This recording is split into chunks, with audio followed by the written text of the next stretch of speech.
nandito ka na pala. Bakit hindi ka sumipot kanina doon sa date na sinet up ko? Nakakaya doon sa babae na binulok mo sa kakaintay sa'yo, no? Sana man lang nagpasabi ka na hindi ka darating. Teka, huhulaan ko. Si Mami na naman ang dahilan, no?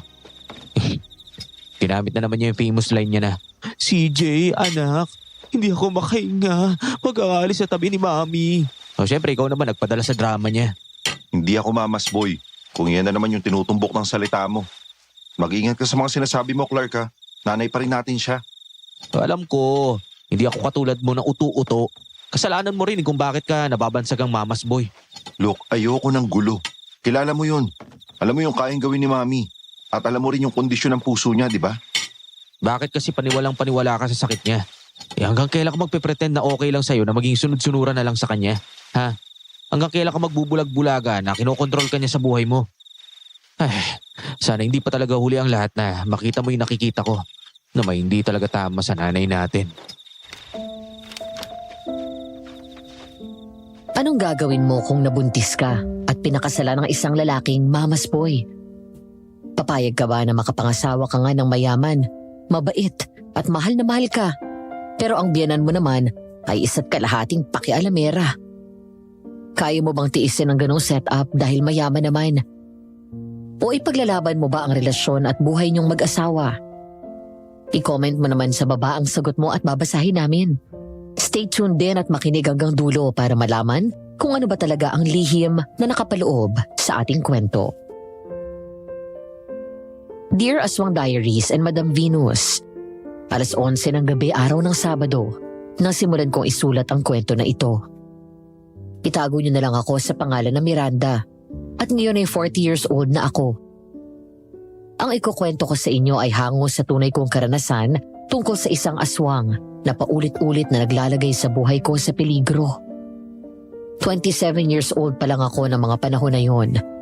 Isang accountant at nagtatrabaho sa isang malaking pabrika na pag-aari ng pamilya ng matalik kong kaibigan at ex-boyfriend na si Clark. Kamamatay lang noon ang tatay ko at kasalukuyan kong nililibang ang sarili ko sa pagtatrabaho. Kaya naisip ng best friend ko na ialok sa akin ang posisyon. Tinanggap ko ang trabaho at nanirahan sa kanilang probinsya. Hanggang sa magkalapit kami ni CJ, ang kuya ni Clark, at baguhin ang isang pangyayari, ang takbo ng buhay namin. Narito at sabay-sabay nating tunghayan. Hi, miss. Uy, Clark, kailan ka pa nakauwi? Kagabi lang. Tapos ka na sa ginagawa mo? Hindi pa eh. Bakit? Mamaya na yan. Halika na. Lunch muna tayo. Sige ba? Wala naman siguro magre-reklamo. Total, ikaw ang boss ko eh. Kutusan ko kapag may umalma. Tara na, iwan mo na muna yan. Nagugutom na ako eh.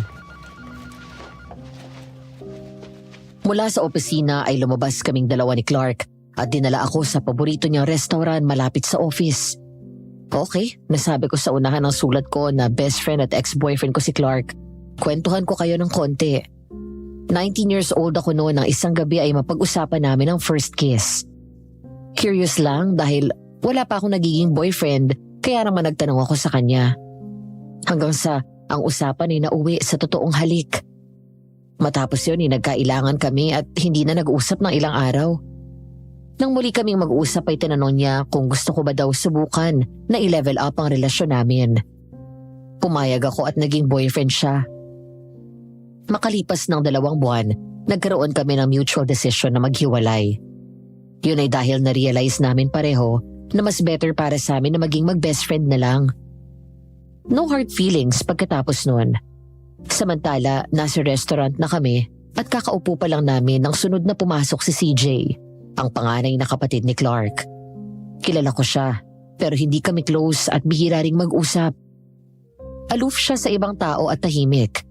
Laging nakadikit at nakabuntot sa nanay nila na masungit at matapobre. Kaya naman nakilala siya na Mama's Boy. Ang balita pa namin, lahat daw ng naging girlfriend ni CJ ay tinataboy ni Ma'am Evelyn. O kuya, Nandito rin pala kayo. Hi, Miranda. Hello po. halika na dito. Dito ko na lang umupo. Musta na? Ayos naman po, kuya. Clark, may meeting tayo mamayang alas 2 ha. Darating si Mr. Kwon. Yeah. Hindi ko nakakalimutan. Nga pala kuya, Mamayang gabi may gagawin ka ba? Wala naman. Bakit? Tara, bar tayo. Bar? Bar, as in, inom. Sama ka, Miranda, ha? Oo ba? Basta libre mo, ah. Sagot kita. O ikaw, kuya. Hindi ako sure eh. Kasi baka hanapin ako ni... Sino si Mami? Kuya naman, 30 anyos ka na, Saka ikaw to nagsabi sa akin, gusto mo nang kumawala sa anino ni Mami. Kailan ka magpapakasaya sa buhay mo, no? Kapag hindi mo na maituwid yung mga balakang mo. Ayoko lang ng gulo. At ayokong gumawa ng bagay na mararamdaman niya na nawala yung respeto ko sa kanya. Tsaka, bakit kung magsalita ka parang hindi ka anak? Huwag na tayo magkunwari. Hindi anak ang tingin sa akin ni Mami, kaya okay lang sa akin yun. Nasanay na rin naman ako eh. Okay na rin kasi hindi niya ako pinapakialaman sa buhay ko.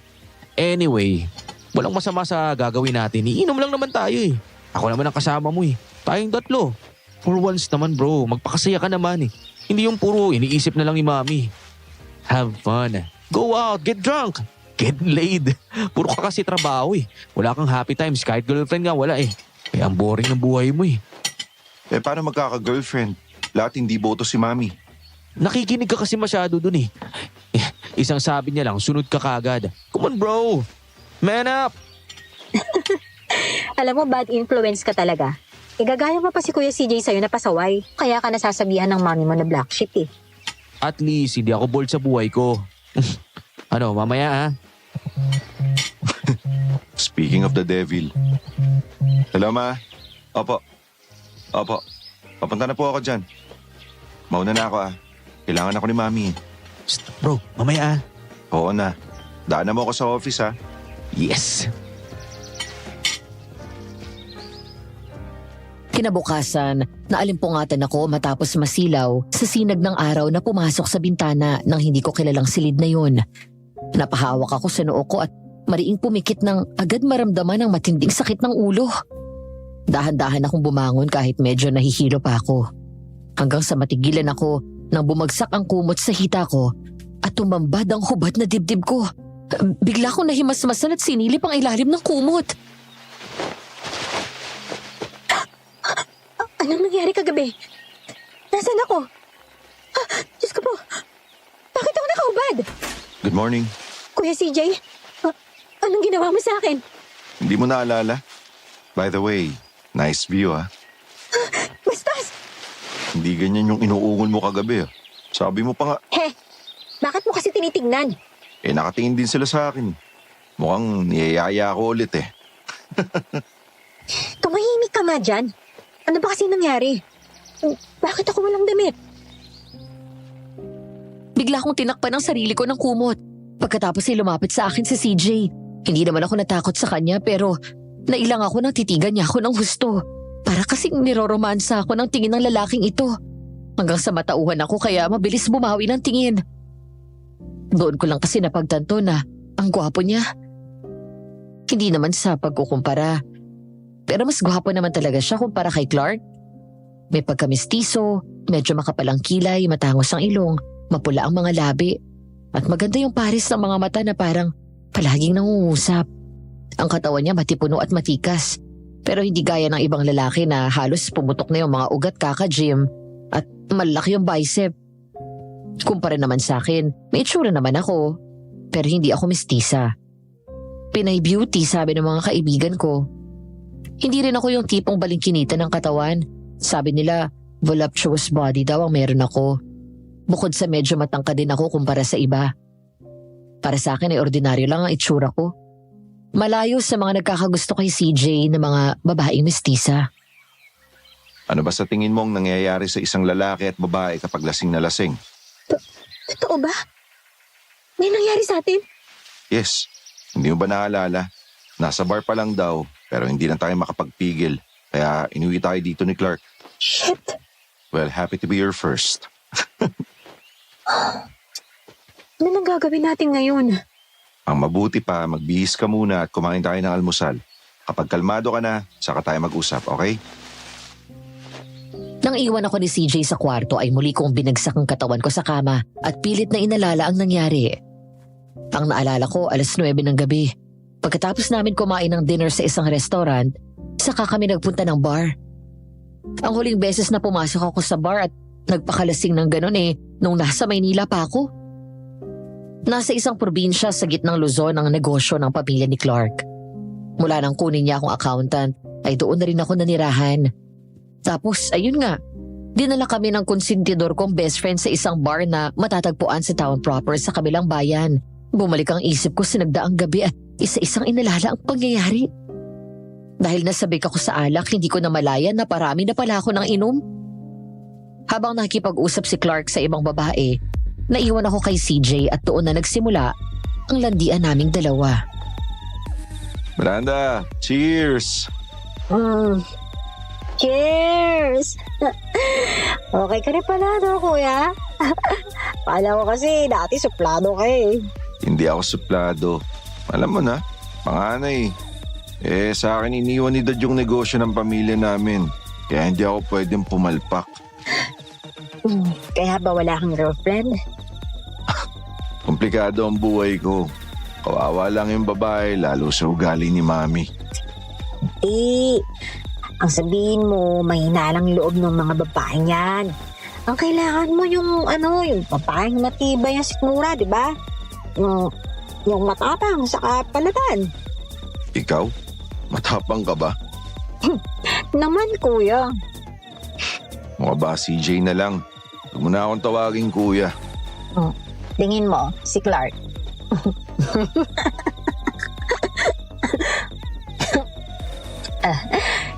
Kanina lang, kausap na lang yung babae ngayon. Nakahalikan na.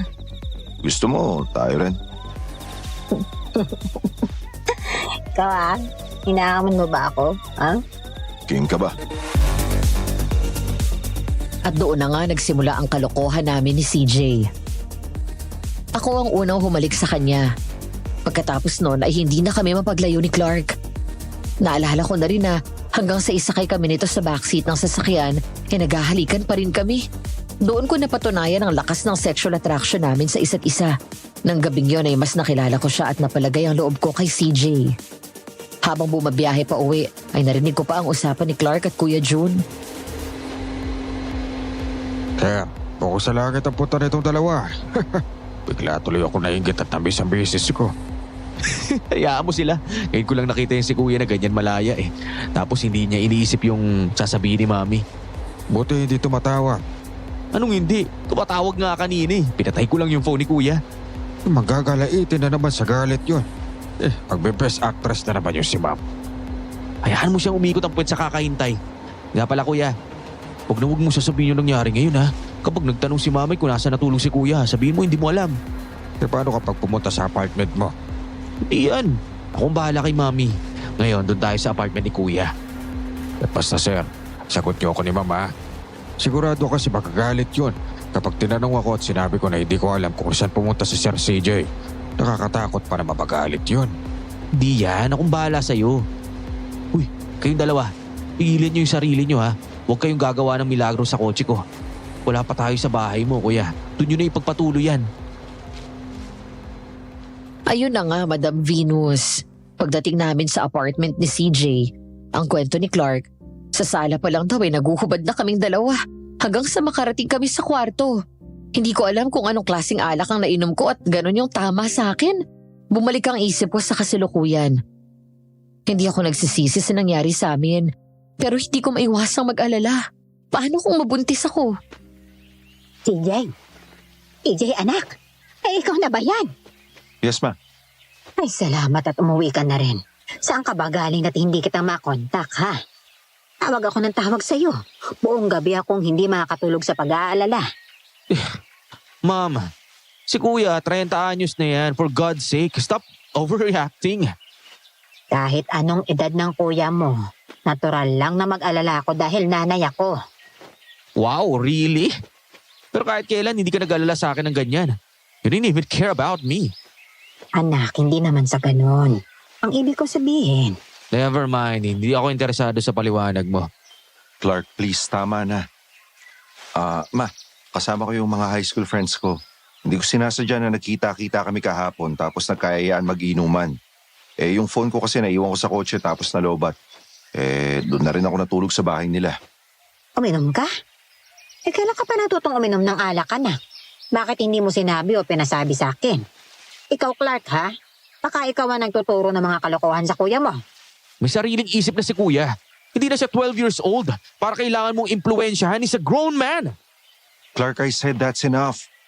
Ma, walang kasalanan si Clark, okay? Ako po yung nagdesisyon na sumama sa kanila. Siguro naman, pwede ako makipagkita sa mga kaibigan ko, hindi ba? Of course, anak. Pero please, huwag mo nang uulitin yun. Alam mo naman na mahina ang puso ko. Baka atakihin ako sa pag-aalala sa'yo. Halika na at kumain ka na. Mamaya na po. Matutulog po muna ako. CJ, ang sabi ko, maupo ka dito at kumain. Yes, ma. Nagpaluto ako ng sinigang na bangus. Ito ang paborito mo, di ba? Ma, ayoko ng isda na hindi prito, di ba? Tsaka, hindi ko paborito yan eh.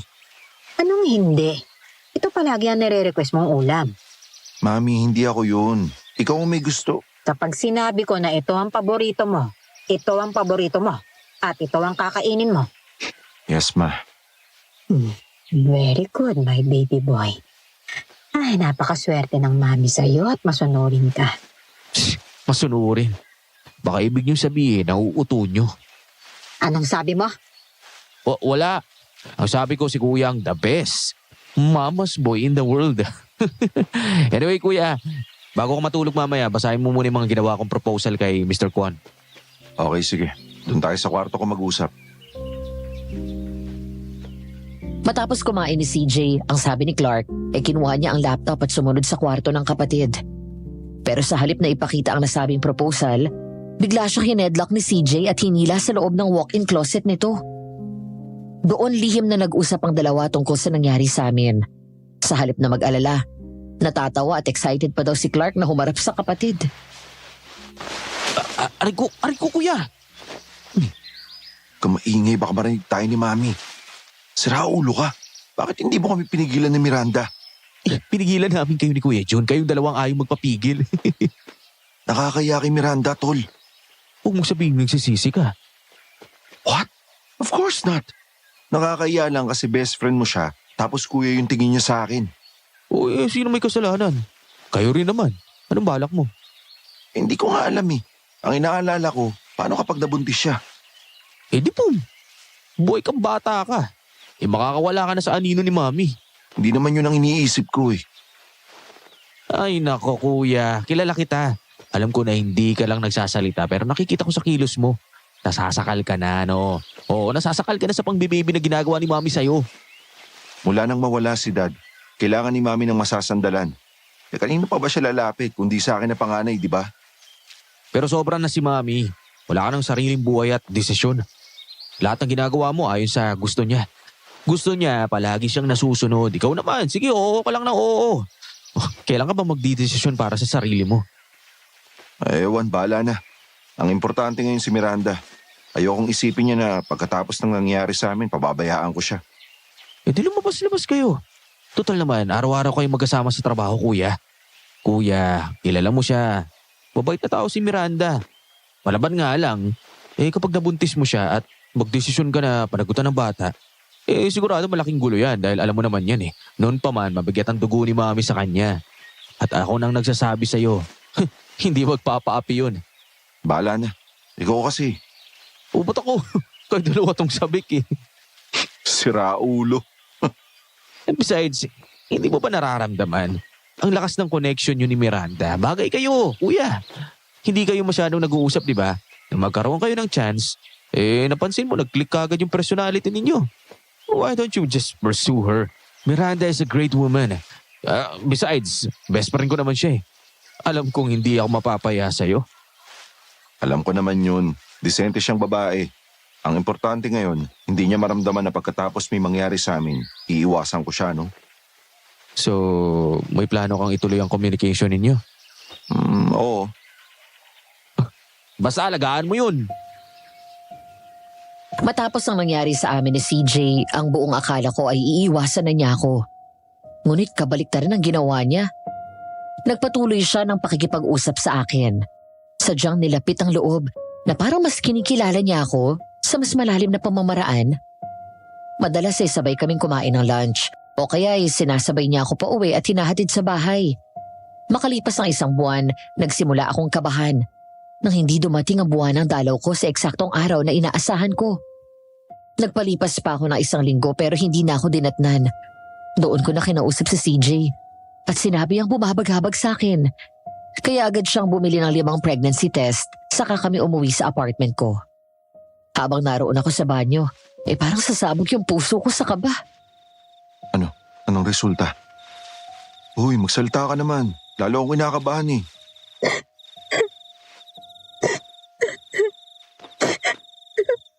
Positive. Buntis ako. What? What ka dyan? Ano na ngayon yung gagawin natin? Sige, akong bahala. Look, CJ. Maiintindihan ko kung di mo ako papanagutan. Basta ang hiling ko lang sana. Pakakasalan kita. Ano? Pananagutan kita. Hindi ako papayag na ipanganak ang anak ko na walang kumpletong pamilya, no? Pero, hindi mo naman ako gusto, di ba? Hindi ka na nga attracted sa akin eh.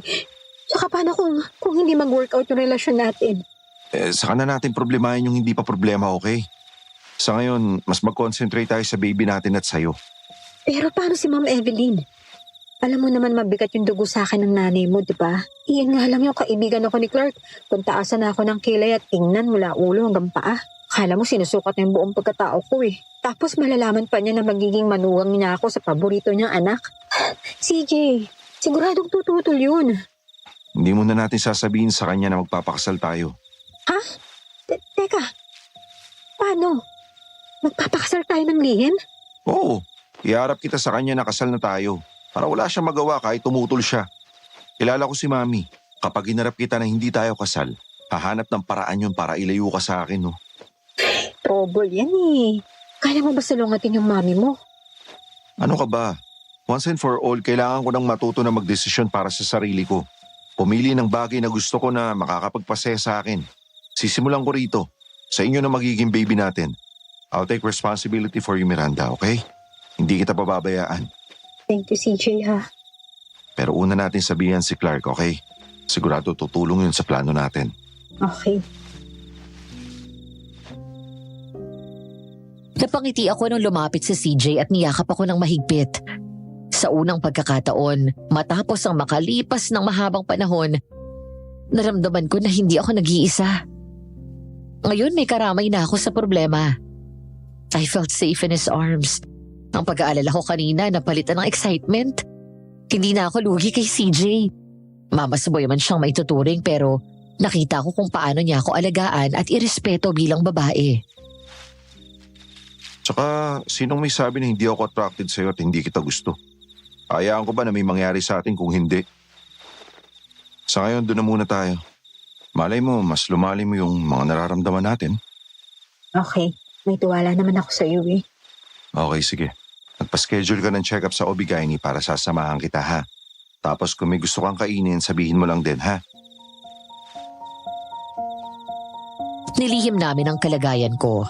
Kapag may pinaglilihian akong pagkain, CJ tries his best to be there. Kapag naman hindi siya pwede dahil sa mommy niya, si Clark ang pinapadala nito. Pero mas lamang ang sandali na si CJ ang nag-aasikaso sa akin at sa mga pangangailangan ko. Habang dumadaan ang mga araw, nakikita ko sa kanya ang excitement na makita ang magiging baby namin. May mga oras na gumagawa siya ng dahilan sa mommy niya para hindi umuwi sa bahay pagkatapos ay sa apartment ko natutulog. Nagdesisyon kami na gawing opisyal ang relasyon namin. Doon ko siya mas lalong nakilala. Mabait si CJ. Gentleman. Maasikaso at makulit din. Bukod doon ay nadiskubre ko rin na masarap siyang magluto. Ayaw niya ng mga pagkain na may pasas. Hindi rin niya masyadong gusto yung isda, lalo na kung papakuluan ito sa sabaw. Mas gusto niya na piniprito muna ito. Ayaw din ito sa menudo dahil hindi rin siya kumakain ng mga laman loob ng baboy gaya ng atay. Paborito niya ang chili garlic sauce at mga Chinese at Japanese food, kaldereta at sinigang. Wala yata akong maalala na naboard ako sa tuwing kasama ko siya mula nang maging mag-boyfriend kami. Hindi ko sigurado kung may kalakip na yung pagmamahal, pero napapasaya niya ako. Isang linggo bago ang civil wedding namin, binigyan niya ako ng engagement ring. 1 linggo pa ulit ang nakalipas mula nang matapos ang civil wedding at honeymoon namin. Hanggang sa dumating na ang araw na kailangan na akong ipakilala ni CJ sa mami niya. Kabababa pa lang namin ang kotse, narinig na namin ang excited na boses ng biyanan ko. Ay naku, ang anak ko. Pumalik na ang anak ko. CJ, anak. Finally, you're home. Hi, ma'am. Good afternoon po, Ma'am Evelyn. Bakit kayo magkasama ni Miranda? Kuya Jun, pakibaba na lang po yung mga gamit ni Miranda at dalhin sa kwarto ko. Salamat. Sandali. Ano ba ang nangyayari? Ma'am, si Miranda po pala. Asawa ko. Kinasal na po kami sa Maynila last week lang. Ano? Kuya, uy, ang paborito kong hipag. Welcome home. Pasok dito. Dito tayo sa loob. Alam mo? Of course, ma. Ako nang nag-aasikaso ng kasal nila. Anong nangyayari? Bakit ka bilang nagpakasal sa babaeng yan? Ano ba to? Pinaprank niyo ba ako? No, ma'am. It's true. Kasal na po kami ni Miranda. I got her pregnant and I want to take responsibility. Kaya nagdesisyon po ako na pakasalan siya. Ano? Bakit hindi mo muna kinonsulta sa akin? Bakit ka nagdesisyon ng basta-basta? Dahil alam ko po na tututol ka. Ma'am, anak ko to. Walang ibang pwede magdesisyon dito kundi ako lang. Because all I want is the best for you. Then Miranda is the best for me. This is the best life for me. At paano ka na kasi siguro na sa'yo ang batang yan? Excuse me po, no? Pero mawalang galang na po. Virgin po ako na may nangyari sa amin. Ano bang malay ko kung nagpagalaw ka sa ibang lalaki pagkatapos niya? Pagkatapos saka mo pinaako sa anak ko ang bata para lang sa pera. Ma, ano ba? Magdaan-daan ka nga sa mga sinasabi mo. Hindi ganong klase ng babae si Miranda. Alam ko na sa akin ang bata. Dahil matapos ang nangyari sa amin, palagi na kami nagkikita at magkasama. Sinisigawan mo na ako ngayon?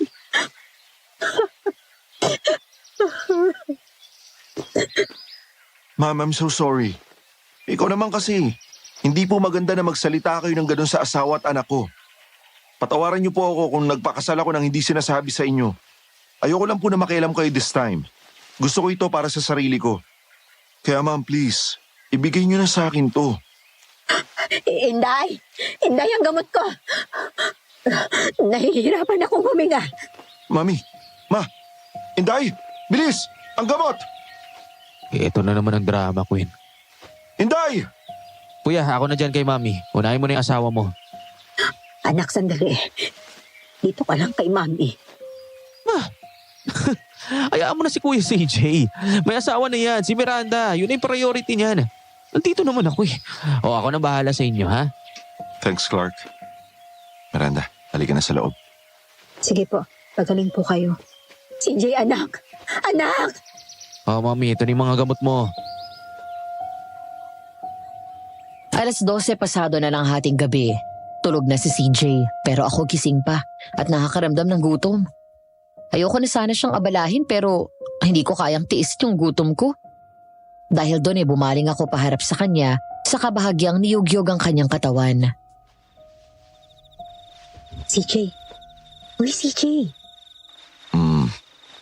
Bakit? Sorry sa storbo ha, pero nagugutom ako eh. Anong gusto mo?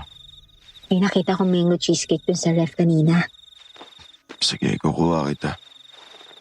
Ano pang gusto mo? Yung ham sandwich na ginagawa mo palagi para sa akin. Okay, gagawa kita. Sorry ha, naistorbo kita. Okay lang. Hindi ka magiging istorbo kahit kailan, ha?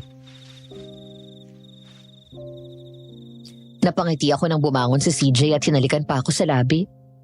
Isa sa hindi ko inasahan sa kanyang ugali ay ang pagiging sweet at malambing nito. Sa trabaho kasi strikto siya. Palaging nakapurma lang mukha na parang hindi marunong umiti. Hindi ako sigurado kung ginagawa niya lang yon dahil mag-asawa na kami o baka may feelings na rin siya sa akin. Samantala agad lumabas ng kwarto si CJ at ako naman ay nahiga ulit habang naghihintay doon sa kwarto at hinihimas ang tiyan ko. Makalipas lang ang 15 minutes ay nakabalik na agad si CJ dala ang pagkain na ni-request ko. Wow! kain ka na. Pagkatapos matulog ka na rin. Baka makasama sa inyo ni Bibi yung pagpupuyat. Wala naman tayong pasok sa office bukas eh. Kahit na. Nga pala, bukas mga bandang 10:00 ng umaga, makikipagkita tayo sa kaibigan ko na real estate agent, ha? Titingin tayo ng bahay na malilipatan natin. Talaga? Bubukod tayo? Yep. Mahirapan tayo dito kapag dito tayo tumira. Lalo ka na. Alam mo na yung ugali ni Mami. Makikialam yan sa atin, no? Ay, salamat. Isa yan sa iniisip ko eh. Ayoko lang na ma-stress ka, kaya tayo na lang yung iiwas. Narinig mo yun? Ang alin? Yung tunog na parang may tiktik. Oo nga, no. Naririnig ko. May aswang sa paligid. Huwag ka matakot. Hindi naman yun makakapasok eh. Concrete yung bahay. Nakakalimutan ko palagi na nasa probinsya nga pala tayo. Uso nga pala dito yung mga aswang. Hayaan mo siya. Aalis din yan. Sige na, kumain ka na kumain. Pinagsaluhan namin ni CJ ang pagkain na hinanda niya. Hanggang sa maubos namin yun. Agad din naman niyang binaba sa kusina at hinugasan ang pinagkainan namin. Habang naghihintay sa kanyang pagbalik sa kwarto, natigilan ako nang may marinig na malakas na pumapagas pa sa labas. Na para bang mula sa malaking ibon. Nakiramdam ako. Ang tunog nito ay parang nasa malayo. Hanggang sa nagulat ako nang may kumatok sa bintana. Dahil doon ay napaatras ako sa takot. Sino yan? Oh, Miranda, sinong kausap mo? Si Jamie kumakatok sa bintana. Paano nangyari yun? Nasa second floor tayo, tantaas nitong bahay. Meron talaga. Oo nga, no. Sandali lang, Diyan ka lang. Sino yan? CJ, manananggal! Bigla kaming napaatras ni CJ nang bumalaga sa amin ang nakakatakot na mukha ng aswang doon sa tapat ng bintana. Inaalog nito yun at pilit na binubuksan. Labis na pangingilabot ang naramdaman ko nang makita ang nakakatakot na mukha ng manananggal. Isang nilalang na inakala ko na nakikita lang sa mga pelikula at telebisyon. Ngayon ay eto at buhay na buhay sa harapan ko. Hinarang ni CJ ang sarili niya sa akin. Ang ingay na yon ang nagpagising sa mga kasambahay at kay Clark. Napasigaw sila nang makita ang aswang. Hanggang sa biglaan na lang nitong binasag ang bintana at naipasok ang kalahati ng kanyang katawan. Clark! Tulong! Ibigay niyo sa akin ang babaeng yan. Kuya, Salo! Lumayo ka sa asawa ka, demonyo! Nang muntik makapasok ang aswang ay agad kumuha ng mahabang payong si Clark at binato kay CJ. Tinulak ni Clark ang aswang palabas gamit ang isa pang payong na mahaba. Habang si CJ naman ay sinaksak ito gamit ang dulo ng payong at tumama sa dibdib. Sumigaw ang aswang sa sakit. Pero sa kabila ng tama nito ay hindi natinag ang aswang. Lumaban nito at nagawang hablutin sa braso si CJ sa kapilit na hinihila. Dali naman akong tumakbo palapit at hinila pabalik ang asawa ko. Ngunit sa pagtulong ko sa kanya, ako naman ang nagawa nito hablutin at pilit na hinihila. CJ! Ah! Ah! Bitiwan mo siya! Bitaw! Gusto mong pakawalan ko siya? Pwes, halika rito. Dahil ikaw naman talaga ang pakay ko. Ikaw at ang mabangong sanggol sa iyong sinapupuan. Huwag mo akong hawakan! Bitawan mo ako! Huwag na huwag mong gagalawin ang magina ko. Demonyo ka! Layas! Pangit mo, gago! Ibaho mo, lumalis ka dito! Lumayas ka dito! Sige, susugurin kita ng buhay, hayop ka! Dumating ang isang kasambahay at binato ng asin ng aswang. Pagkatapos ay nilabas ni Clark ang lighter nito at tinapat ang apoy sa mukha ng aswang. Doon ako nabitawan nito at umatras, saka mabilis na lumipad palayo. Agad ako niyakap ni CJ ng mahigpit habang nanginginig ang katawan at naiiyak ako sa takot. Ayos ka lang. Nasugatan ka ba niya? Hindi. Ikaw, ayos ka lang ba? Oo, ayos lang ako. Ang sabi nila, bukod sa asin, takot daw sa bawang yung mga aswang. Hinday, magsabi tayo ng bawang sa bintana. Habang sira pa ang bintana, doon muna tayo sa guest room matulog. Sige na, kuya. Papagpahingan mo na si Miranda. Samahan mo siya. Kami na bahala dito. Isang umaga ng weekend, matapos ang mga gawain namin ay niyaya ako ni CJ na tumambay sa garden at naglatag ng picnic mat. Nahiga siya doon at umunan sa hita ko. Napangiti ako nang tumagilid si CJ at humarap sa puson ko. Pagkatapos ay marahan yung hinimas at hinalikan ng hinalikan. Anak, si daddy to. Magpalaki ka lang dyan, ha? Magpakalakas ka. Pero wag mo rin masyadong pahihirapan ng mami mo, ha? Anong gusto mong ipangalan sa kanya? Well, gusto ko maging junior ko siya kapag lalaki. Kapag babae naman, gusto ko isunod sa pangalan mo. Excited ka na maging daddy? Sobra. Hindi ka ba nagsisisi na pinakasalan mo ako? Nope. Marrying you is one of the best decision I made. Ngayon lang ako naging ganito kasaya, no? Tsaka hindi mo nararamdaman na may deep connection na tayo. Damdam.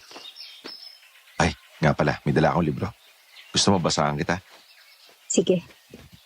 Tapos di ba marunong ka magitara? Kantahan mo si baby sa susunod Gusto ko regular natin gagawin to na tumambay dito. Hanggang sa mga anak na ako at lumaki siya. Oo naman, gagawin natin yan. Habang nagbabasa si CJ ay nakinig lang akong mabuti sa kanya. Hanggang sa umangat ang tingin ko sa second floor ng bahay. Bahagya akong natigilan nang makitang lihim na nagmamasid sa amin ang biyanan ko mula sa bintana. Nakasimangot at hindi maipinta ang mukha habang nakakrus sa mga braso sa dibdib. Sa halip na mailang, matapang akong nakipagtitigan sa kanya. Hanggang sa hawakan ni CJ ang kamay ko at hinila yon. Ngumiti ako nang malambing niya akong hinalikan ng masuyo sa labi. Matapos yun ay pinagpatuloy niya ang pagbabasa. Nang muli akong tumingin sa taas, ay wala na doon ang biyanan ko. Hanggang sa nagulat ako dahil pagtingin ko sa gilid ng bahay, pinakita ko na naroon na siya. Masama pa rin ang tingin sa amin habang may hawak na kutsilyo na parang sasaksakin ako anumang oras. Nakaramdam ako ng takot sa klase ng tingin na pinukol niya sa akin at wala sa loob na napahawak ako sa tiyan ko. CJ, pumasok na kayo at kakain na maya-maya. Yes, ma, susunod na po kami. Pagpasok namin sa bahay ay dumiretso kami sa dining area. Napangiti ako nang makita ang ulam na nakahain sa mesa. Nagpaluto kasi ako ng sinigang na baka. Umaga pa lang ay tinanong ako ni Ate Inday ng iluluto niya para sa amin at yun ang gustong kainin ni CJ. Saglit na nagpaalam ang asawa ko dahil may kukunin daw siya sandali sa kwarto. Habang ako naman ay naupo na sa harap ng mesa. Magandang tanghali po. Ang sabi ni Inday, tanghali ka na raw nagising kaninang umaga. Hindi po. Maaga po ako nagising. Ako nga po dapat yung magluluto ng umagahan kanina kaya lang nagsuka ako na nagsuka saka nahilo po ako kaya pinihiga po muna ulit ako ni CJ. Hindi ko alam kung anong gayumang pinainom mo sa anak ko at pinakasalan ka niya.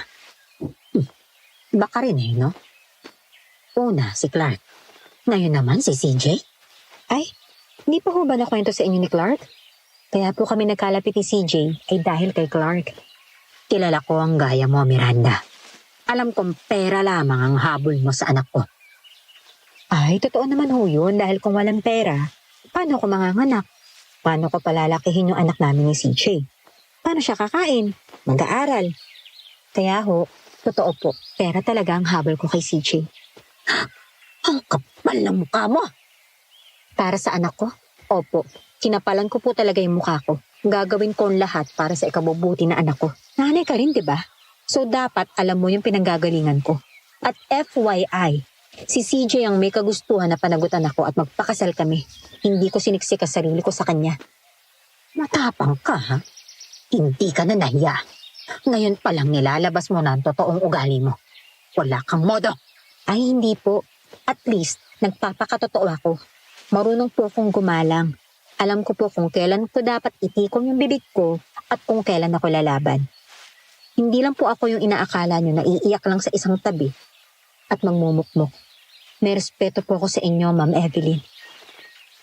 Tanggap ko rin naman po na ayaw nyo sa akin para kay CJ. At hindi ko naman po pinipilit ang magustuhan nyo ako. Nakikisama rin naman po ako alang-alang sa asawa ko. Pero hindi ko kasama sa usapan namin ang magpaapi sa inyo. Makikita mo. Wow, sarap ng ulam ah. Oh, hello, Iho. Ay, ma. Kain ka na. Thanks, love. Love, Ayaw mo ba? May gusto ka bang ibang endearment? Tapon pa ako nag-iisip kung anong itatawag ko sa'yo eh. Hindi. Gusto ko yung love. Ang sweet kaya pakinggan. CJ, dito ang pwesto mo sa tabi ko, hindi ba? Lumipat ka na rito. Ma, nagpalit po kami ni Clark. Pangit naman po kasi tignan na magkaiwalay kami ng upuan ng asawa ko eh. Kain na habang mainit pa yung sabaw. Hindi yan ang gustong kainin ni CJ. Ayaw niya ng sinangag. Ito ang paborito niya. Minudo. Anak ko, ito ang minudo. Ako mismo nagluto niyan. Nilagyan ko pa yan ng pasas para mas masarap. Minudo? Akala ko ba ayun yung pinakaayaw mong pagkain? Lalo na yung pasas. Ano bang pinagsasasabi mo dyan? Ito ang paborito ni CJ. Ma'am, sorry po. Totoo po yung sinabi ni Miranda. Hindi ko po gusto yung minudo. Hindi rin po ako kumakain ng pasas, di ba? Ang akala ko. Ikaw ang may paborito niyan, ma. Pinipilit mo lang si kuya. Sinusubukan niya na sabihin sa'yo na ayaw niya ang ulam na yan pero hindi mo siya pinapakinggan. Sorry po, ma. Ganun ba? Sa mga batang nakikinig sa aking kwento, ang susunod na eksena ay kailangan ng kaunting patnubay ng magulang. Hindi ko alam nung una kung isasama ko ang pangyayari ito sa liham ko dahil medyo masela ng tagpong ito. Pero dahil isa ito sa mga nakakatawa at hindi makakalimutang pangyayari, naisip kong isama ko na rin. Mula nang maging asawa ko si CJ, hindi ko pinagkait ang sarili ko at binigay sa kanya ang pangangailangan bilang lalaki. After all, he is a great lover and I enjoyed and love every time I do it with him and vice versa. Isang gabi habang nasa gitna kami ng isang mainit na tagpo, nagulat na lang kami nang biglang bumukas ang pinto at diretsong pumasok ang biyanan ko.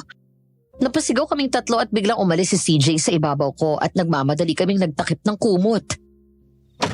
Ay! CJ! Jesus Mariose! Ma, ano ba? Di ka ba marunong kumatok? Ay, may itatanong lang sana ako sa'yo. Hindi ba pwedeng ipagpabukas na lang yan? Gabi na oh. Bakit ka ba nagagalit? Dati naman akong pumapasok dito sa kwarto mo nang walang paalam Dati yun, may asawa na ako. Hindi na pwedeng ginagawa nyo dati. O baka gusto nyo pa kami panoorin sa ginagawa namin. Mas importante yung sasabihin ko. Lumabas na kayo. Nagmamadaling lumabas ang biyanan ko at sinarado ang pinto. Doon bumaba ng kama si CJ at naglakad papunta sa pinto ng walang saplot at nilak ang pinto. Nang tumingin siya sa akin, sa halip na mainis at nahihiyang natawa kami sa nangyari, ang akala ko'y hindi na namin itutuloy dahil naistorbo na kami. Pero bumalik siya sa kama at muli akong hinalikan. Sorry sa ginawa ni Mami ah. Bakit ba kasi hindi mo nilak yung pinto? Nakalimutan ko eh. Ikaw kasi, pinasasabik mo ako kanina eh. Sa kotse pa lang ang pilya mo na. Hawa ka ng hawa kay Junjun. Ang akala ko magre-referee pa siya sa atin Huwag na natin pag-usapan yan. Ano, tuloy na natin? Okay.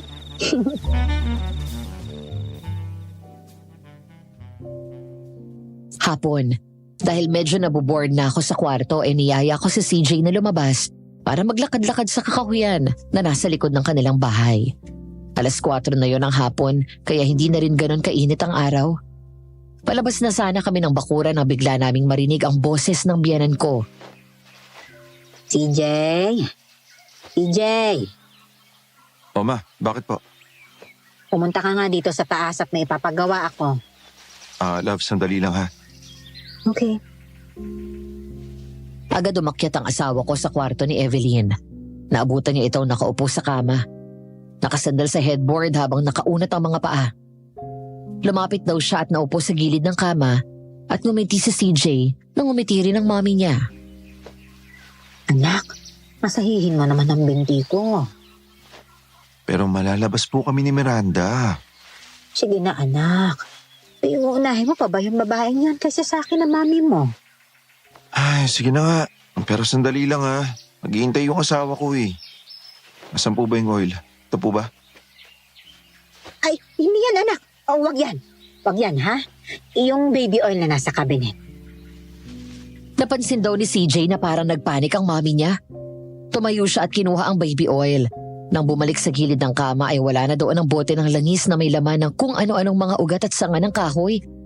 Isang bagay pa ang napansin daw niya doon sa kwarto ni Evelyn. May masangsang na amoy siyang nalalanghap sa paligid.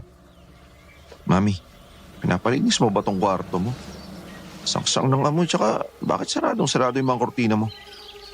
Sumasakit ang mata ko sa araw eh. O sige na, masahihin mo na lang ang mga binti ko. Ano ba kasing ginawa nyo? Tapagod kayo. Alam mo naman ako, tumatanda na. Pero anak, paalisin na natin ang Miranda na yan dito. Gagawa ko ng paraan para mapawalang bisa ang kasal mo. Ma'am, naririnig yung ba yung sinasabi mo? Ayokong ipanganak yung baby ko na hindi buong pamilya niya. Hindi siya makabubuti sa'yo. Alam mo bang sinagot ako niyan kanina bago ka dumating noon nagtatanghalian tayo? Walang modo ang babaeng yan. Ma'am, kilala kita. Hindi sasagot ng ganun si Miranda kung hindi ikaw ang nagsimula. Nagtatampo na ako sa'yo, anak, ha? Dati, laging ako ang inuuna mo. Ngayon, hindi mo na ako halos pinapansinan dahil lamang sa babaeng yun. Nanay mo ko. Pero po kasi asawa ko na siya at hindi ko siya iiwan, no? Kung alis siya dito, kasama ako. Pero CJ, I know what is best for you. Ma'am, please. Stop talking to me as if I'm a little boy. Alam ko rin yung makakabuti para sa akin. Huwag mo akong simulan sa ganyan. Nakita mo na. Masama siyang impluwensya sa'yo. Dati naman isang salita ko lang ay nakikinig ka at sinusunod mo ako kaagad. Ngayon natututo ka ng salungatin ng mga sinasabi ko. Ma'am, iba na ngayon. No, kasi wala naman akong asawa. Ngayon si Miranda at ang anak ko na yung priority ko. Tsaka nandiyan naman si Clark eh. Sige na, lumabas ka na. Ayos na ako. Sigurado kayo? Akala ko magpapamasahe kayo. Kahit mamaya na lang anak, o kaya kay Inday na lamang ako magpapamasahe. Sige po. Kuya, halika dito. Bilis, may sasabihin ako sa iyo saglit. Samantala ng mga sandaling yon ay naroon na ako sa kakahuyan at nagsisimulang maglakad-lakad. Dahil nainip ako sa kakahintay, nauna na ako kay CJ. Nagagandahan kasi ako sa lugar na yon. Maraming puno, kaya presko at malamig ang hangin. Pero hindi ganon masukal, kaya hindi nakakatakot maglakad. Kumakanta-kanta pa ako habang pinagmamasdan ang ganda ng paligid at marahang hinihimas ang tiyan ko.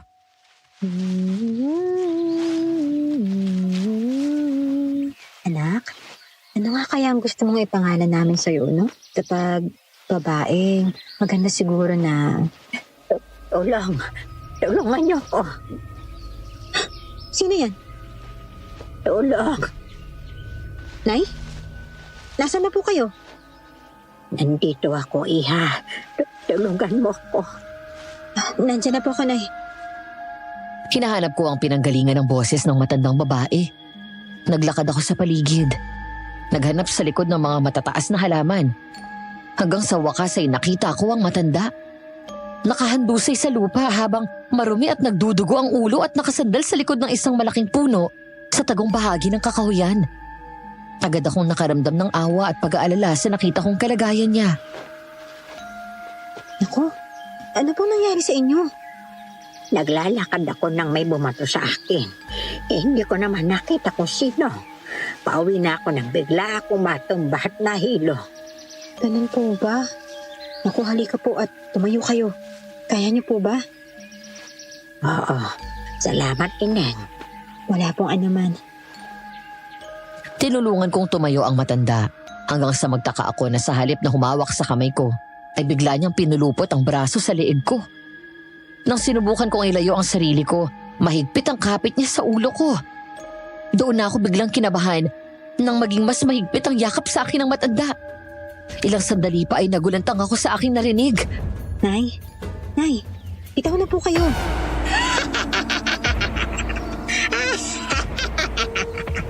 Hindi ka na makatatakas sa akin ngayon. CJ! Akin na ngayon ang sanggol sa sinapupunan mo. Wag ang anak ko. CJ, tulong! Kahit anong sigaw mo, walang makaririnig sa'yo. Bitawan mo ako! Nagpumiglas ako nang maramdaman ko ang dulo ng pangil nito sa leeg ko. At akma akong kakagatin. Kasabay ng paghawak ng isang kamay niya sa puson ko. Agad akong gumawa ng paraan. Inipon ko ang lakas ko sabay tinuhod ko siya sa tiyan. Nang hindi pa rin ako bitawan na inabot ko ang mukha niya. Wala na akong pakialam kung matusok yung mata niya ng mahabang kuko ko.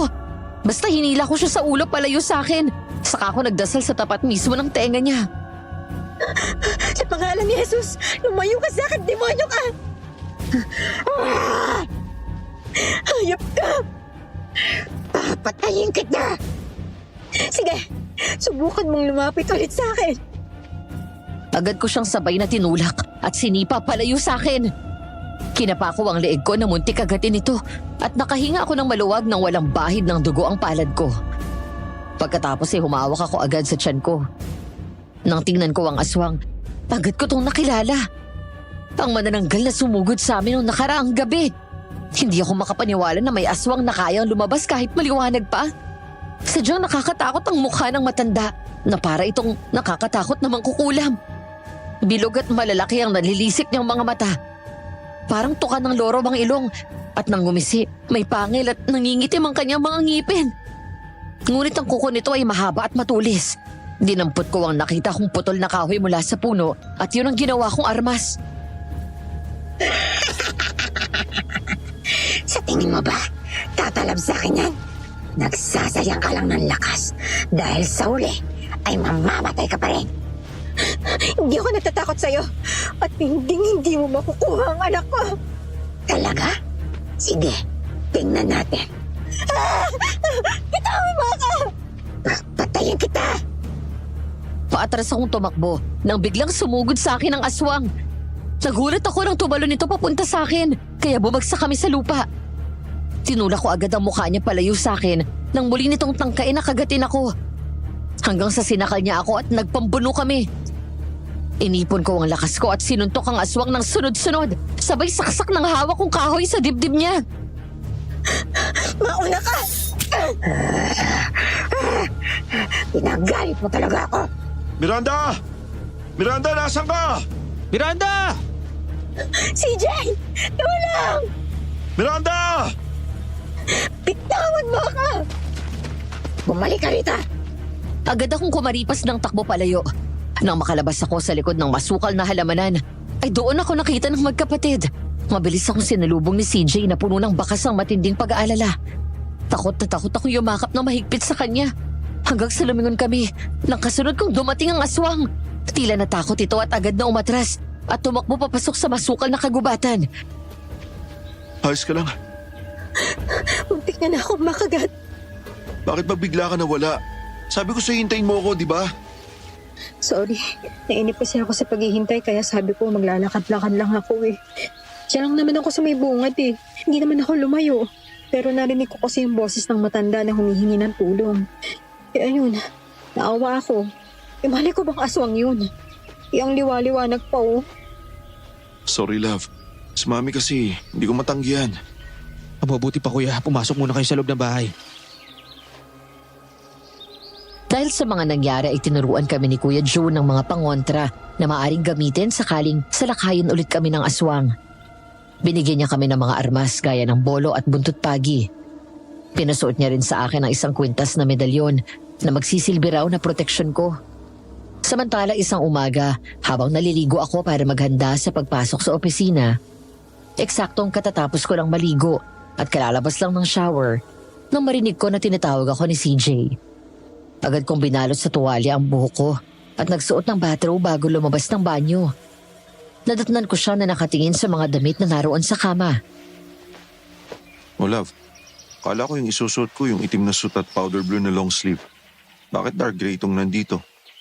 Eh yun na nga yung hinanda ko eh. Ewan ko kung sino yung nagpalit. Nilagay ko lang yan dyan, yung pinili ko na isusuot mo.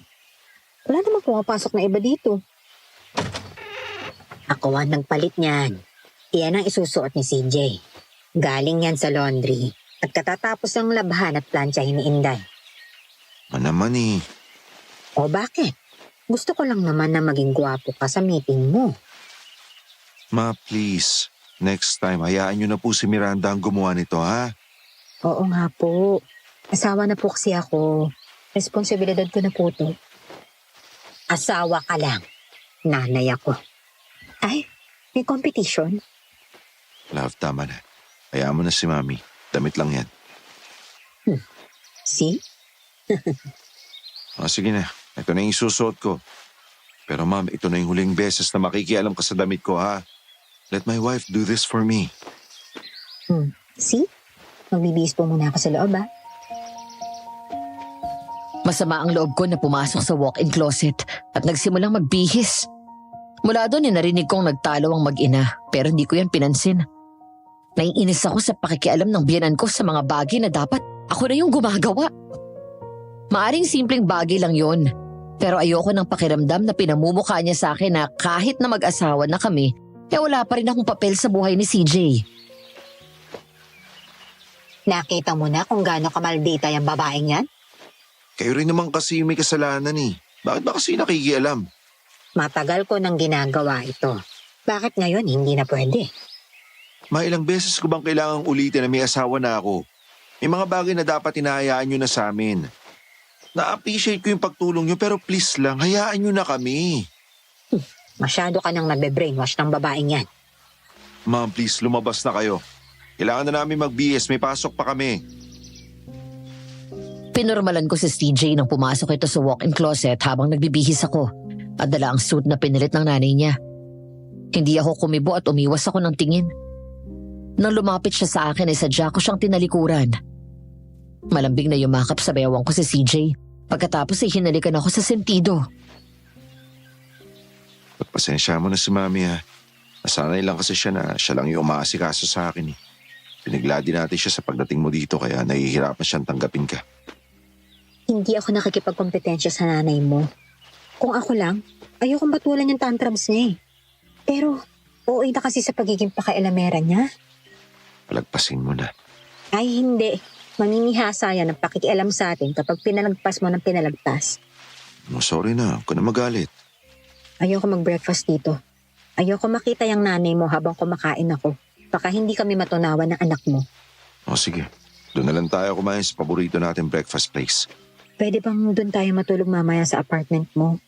Gusto ko ng tahimik na buhay mamaya. Please lang. Sure, walang problema sa akin. Huwag ka na ma-stress, ha? Baka maapektuhan si baby. Okay. Isang gabi dahil sa dami ng trabaho, kinailangan kong mag-overtime. Gayon din si CJ. Pasado 8:00 na yon at katatapos ko lang ng mga financial reports na kakailanganin bukas ng umaga. Habang nag-aayos ako ng office desk, biglang tumawag ang asawa ko na ang alam ko ay nasa dinner meeting pa. Hello, love? Hi. Tapos na ba yung meeting mo? Oo, ngayon lang. Mag-aayos lang ako ng gamit dito tapos daanan kita dyan sa accounting, ha? Okay. Tapos na rin ako eh. Punta lang ako sa CR. Okay, see you in a bit. Nang matapos ang ginagawa ko ay saka ako lumabas at nagpunta sa comfort room. Pagpasok pa lang ay bahagya na akong natigilan. Isang ilaw lang ang nakasindi doon. Kaya malamlam ang liwanag sa paligid. Kakaiba din ang lamig sa loob. Sa hindi ko malaman na dahilan nanindig ang balahibo ko sa mga braso. Bahagya akong kinabahan. Hindi ko rin alam kung bakit. Nakaramdam ako ng takot. Halos mapalundag ako sa gulat nang may biglang mag-flush ng toilet bowl mula sa isang cubicle. Hindi ako nagsalita o kahit itanong kung sino ang naroon. Kahit na nakapagtataka na may ibang tao doon bukod sa akin. Dahil ang alam ko, ako na lang ang naiwan sa accounting department.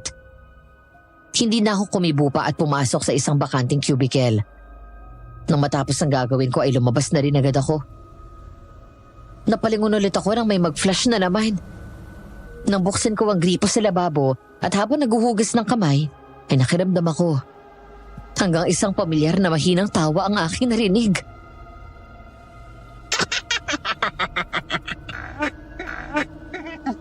Sino yan? Ang dali mo namang makalimot. Paano ka nakapasok dito? Maraming paraan. Hanggang dito ba naman sinusundan mo ko? Dahil hindi na ako makapaghintay na matikman ang sanggol sa loob ng tiyan mo. Tigilan mo na ako! Hindi mo makukuha yung anak ko! Talaga? Pwes, tingnan natin kung hanggang saan ka dadalhin ng tapang-ityabang mo. Tulong! CJ! Guard! Sinugod ako ng aswang. Nang tumalon siya papunta sa akin, agad ako umiwas. Napunta ako sa sulok kung saan naroon ang mga gamit na panglinis. Una kong nadampot yung tabo at yun ang hinampas ko sa ulo niya, sabay sipa ng malakas. Nang hindi ito natinag ay sunod kong kinuha ang floor mop. Nang muli akong sinugod ng aswang, agad ko siyang tinulak gamit yon hanggang sa mapasandal siya sa pader. Pero agad nahawi ng aswang yon kaya nabitawan ako. Bago pa ako makakilo, sinagawa na nitong makalapit sa akin. Sinakal ako sa leeg gamit lang ng isang kamay at ang isang kamay nito ay nasa puson ko. Nagwala ako nang maramdaman ko matulis niyang kuko kaya nasipa ako ulit siya. Nabitawan ako nito pero agad naman ako nahablot sa damit at malakas akong binangga sa pader. Bitawan mo ako! Tumayo ka sa anak ka!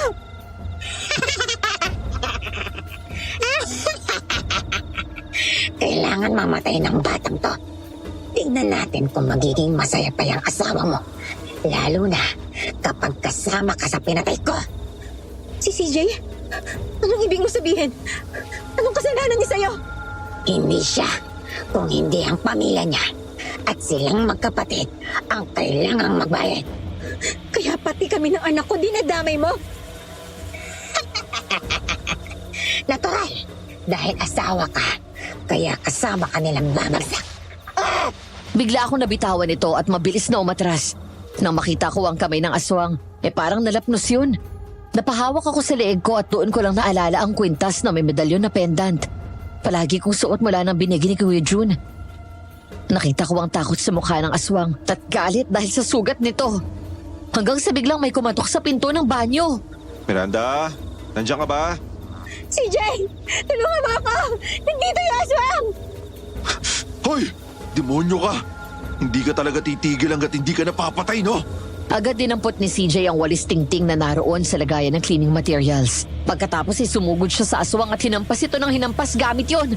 Malakas na sumigaw ang aswang habang dumadaing sa sakit at bakas ang takot sa kanyang mukha. Umatras ito palayo hanggang sa na-corner siya sa sulok. Habang ako naman, agad na tumakbo kay CJ at nagtago sa likod niya. Nang biglang umangil ng malakas ang aswang, napatras kami sa gulat. Hindi pa tayo tapos. Hindi ako hihinto hanggat hindi nauubos ang angkan ninyo. Ano? Hanggang ngayon ay sarado pa rin ang isip mo sa nakaraang bata. Maraming sekreto ang nakatago dyan sa utak mo. Hindi kita maintindihan. Sa muli nating pagkikita, sisiguraduhin kong mamamatay na ang magina mo. Wala kang matatakbuhan. Buksan mo to! Biglang pumasok sa loob ng cubicle ang aswang at naglock ng pinto. Sinubukan namin yung buksan at alugin ng husto ang pinto para mabuksan ang lock pero baliwala. Kaya naisipan kong tumungo at silipin ito. Nagtaka ako dahil sa halip na isang pares ng paa ang nakita ko, isang malaking ahas ang naroon na mabilis na gumagapang paakyat ng pader. Wala na yung aswang dito, love. Pero may malaking sawa. Ano? Ayun!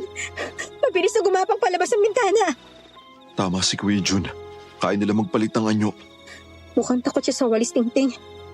Oo, nag-text si Kuya Jun kanina. Pinahabol niya na isa daw ito sa kinatatakutan ng aswang. Anyway, sinaktan ka ba niya? Hindi naman. Nakapanlaban ako eh.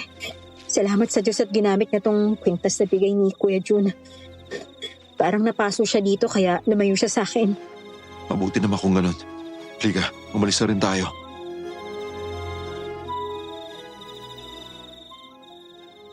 Lumipas ang mga araw na hindi nagparamdam ang aswang.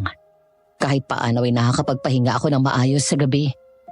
Nawala rin ang kaba at takot ko.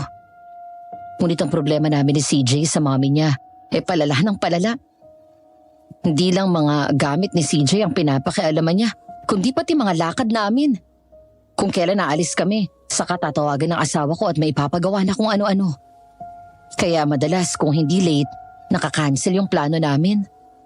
Kaya naman hindi ko maiwasan na mainis maging kay CJ dahil palaging pinagbibigyan yung nanay. Gaya na lang ng gabing yun. Pagdating namin sa bahay, nagtaka na lang ako dahil Nakalabas mula sa closet ang mga damit ko. Habang ang mga damit ni CJ ay maayos na nakasalansan. Ang mga maruming damit ng asawa ko, nilabhan at malinis. Ang mga maruming damit ko, naroon pa sa laundry basket. Ang bedsheet at kurtina ay pinalitan ng itim. Anong nangyari? Bakit nakalabas lahat ng gamit ko? Ewan ko. Saka, sino nagpalit ng kurtina at bedsheet? Kakapalit ko palang kahapon ah. Yung mga nakasabit na bawang sa bintana at asin nawala rin. Pati insenso na nilagay ni Kuya Jun nawala. CJ, anak, narito ka na pala. Hi, Ma'am. Kaya ba'y nagpalit ng kurtina at kobre kama namin? Pati ang gumalaw ng closet. Oo. Hindi ko gusto ang kulay at ayaw din ni CJ ng ganong kulay. Kaya pinalitan ko. Inayos ko rin ang gamit ng anak ko. Dahil may mga binili akong bagong damit niya. At kailangan ng space sa closet. Kaya hinayaan niyo lang na nakakalat ang gamit ko dito? Saka sinong matinong tao ang maglalagay ng itim na kurtina? Love, calm down. Anong calm down? Sa tingin mo kakalma ako sa naabutan ko? Galing tayo sa trabaho. Pagod at masama ang pakiramdam ko tapos ganito yung dadatnan ko? Gamit lang ng anak ko ang may pakialam ako. Anong kinagagalit mo? Yun naman pala eh. Bakit pati mga gamit ko nilabas nyo?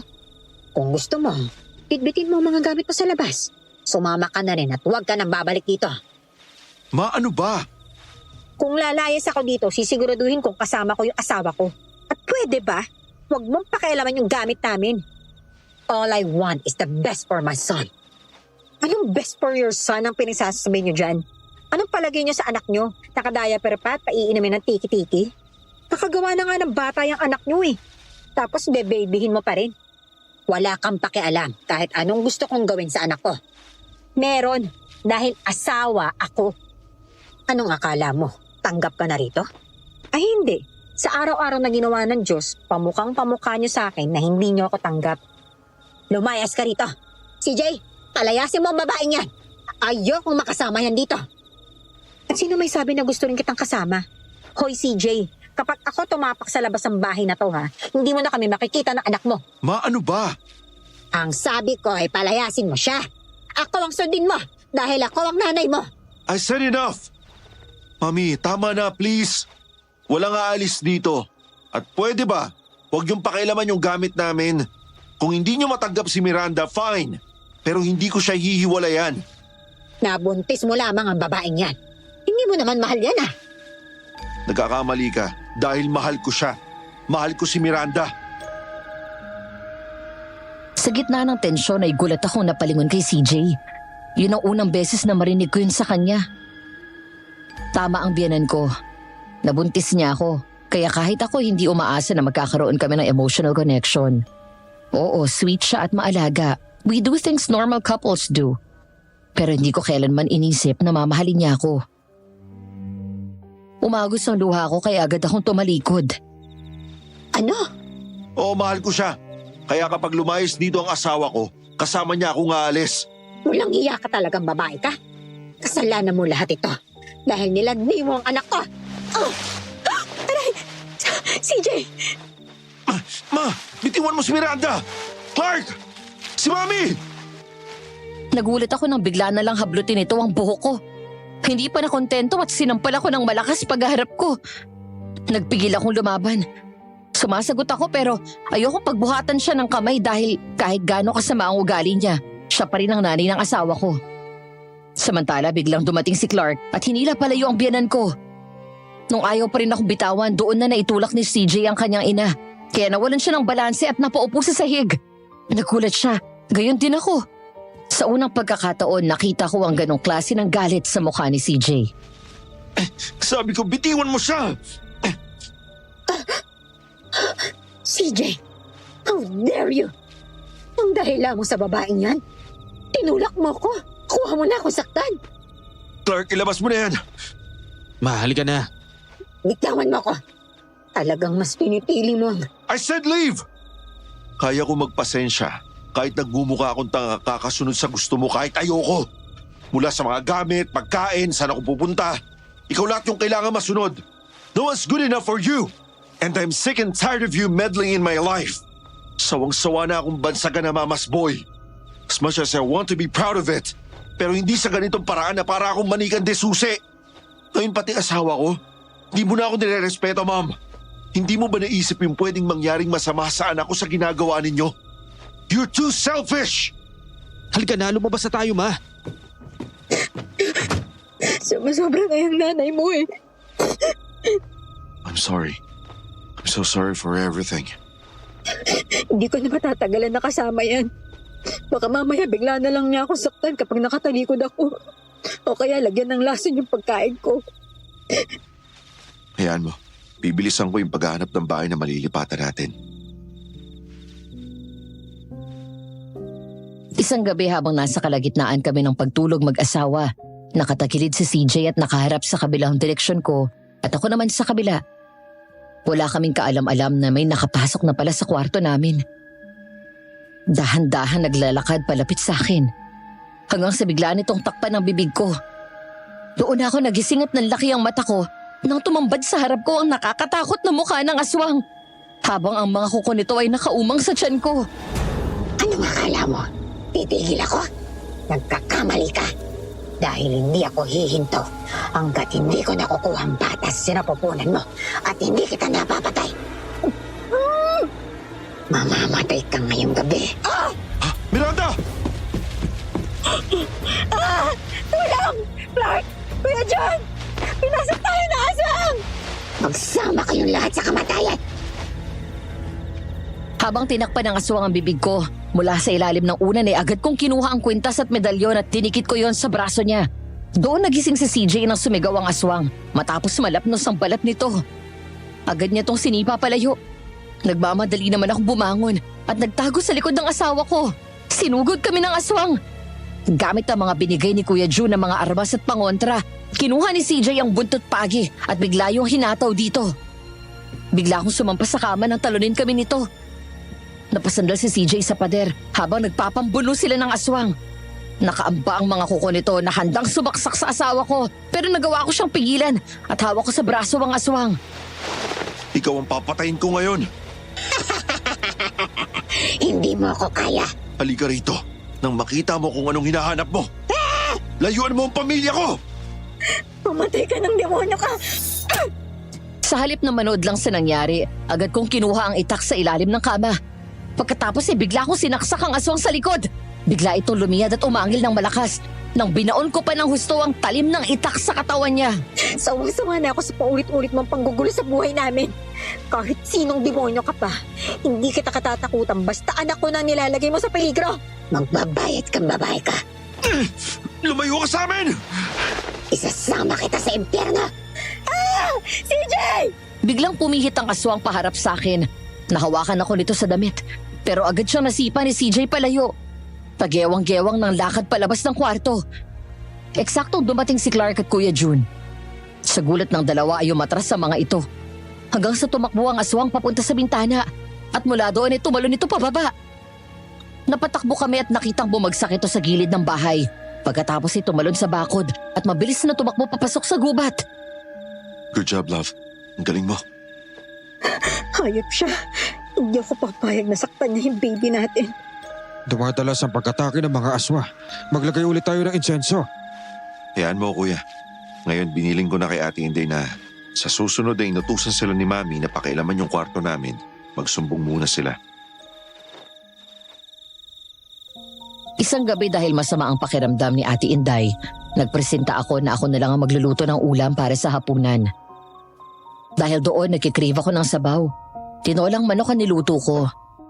Habang ginigisa ko ang bawang, luya at sibuyas, si CJ naman ay nagluluto ng buttered garlic shrimp dahil isa rin yun sa cravings ko ngayong gabi. Habang hinihintay maluto ang mga hipon, lumapit si CJ sa akin at malambing akong niyakap mula sa likod. Bango naman yan, love. Sandali lang to. Tapos kakain na tayo agad. Tapos ko nang himayin yung daon ng malunggay. Sabi ni Ate Inday, masustansya daw to. Lalo sa'yo, para marami kang gatas paglabas ni baby. Excited na ako sa niluluto mo, ha? Nang lalaway na ako sa hipon, oh. Konti na lang din to. Tapos yung manggang hinog mo nasa ref na. Thank you, love. I love you.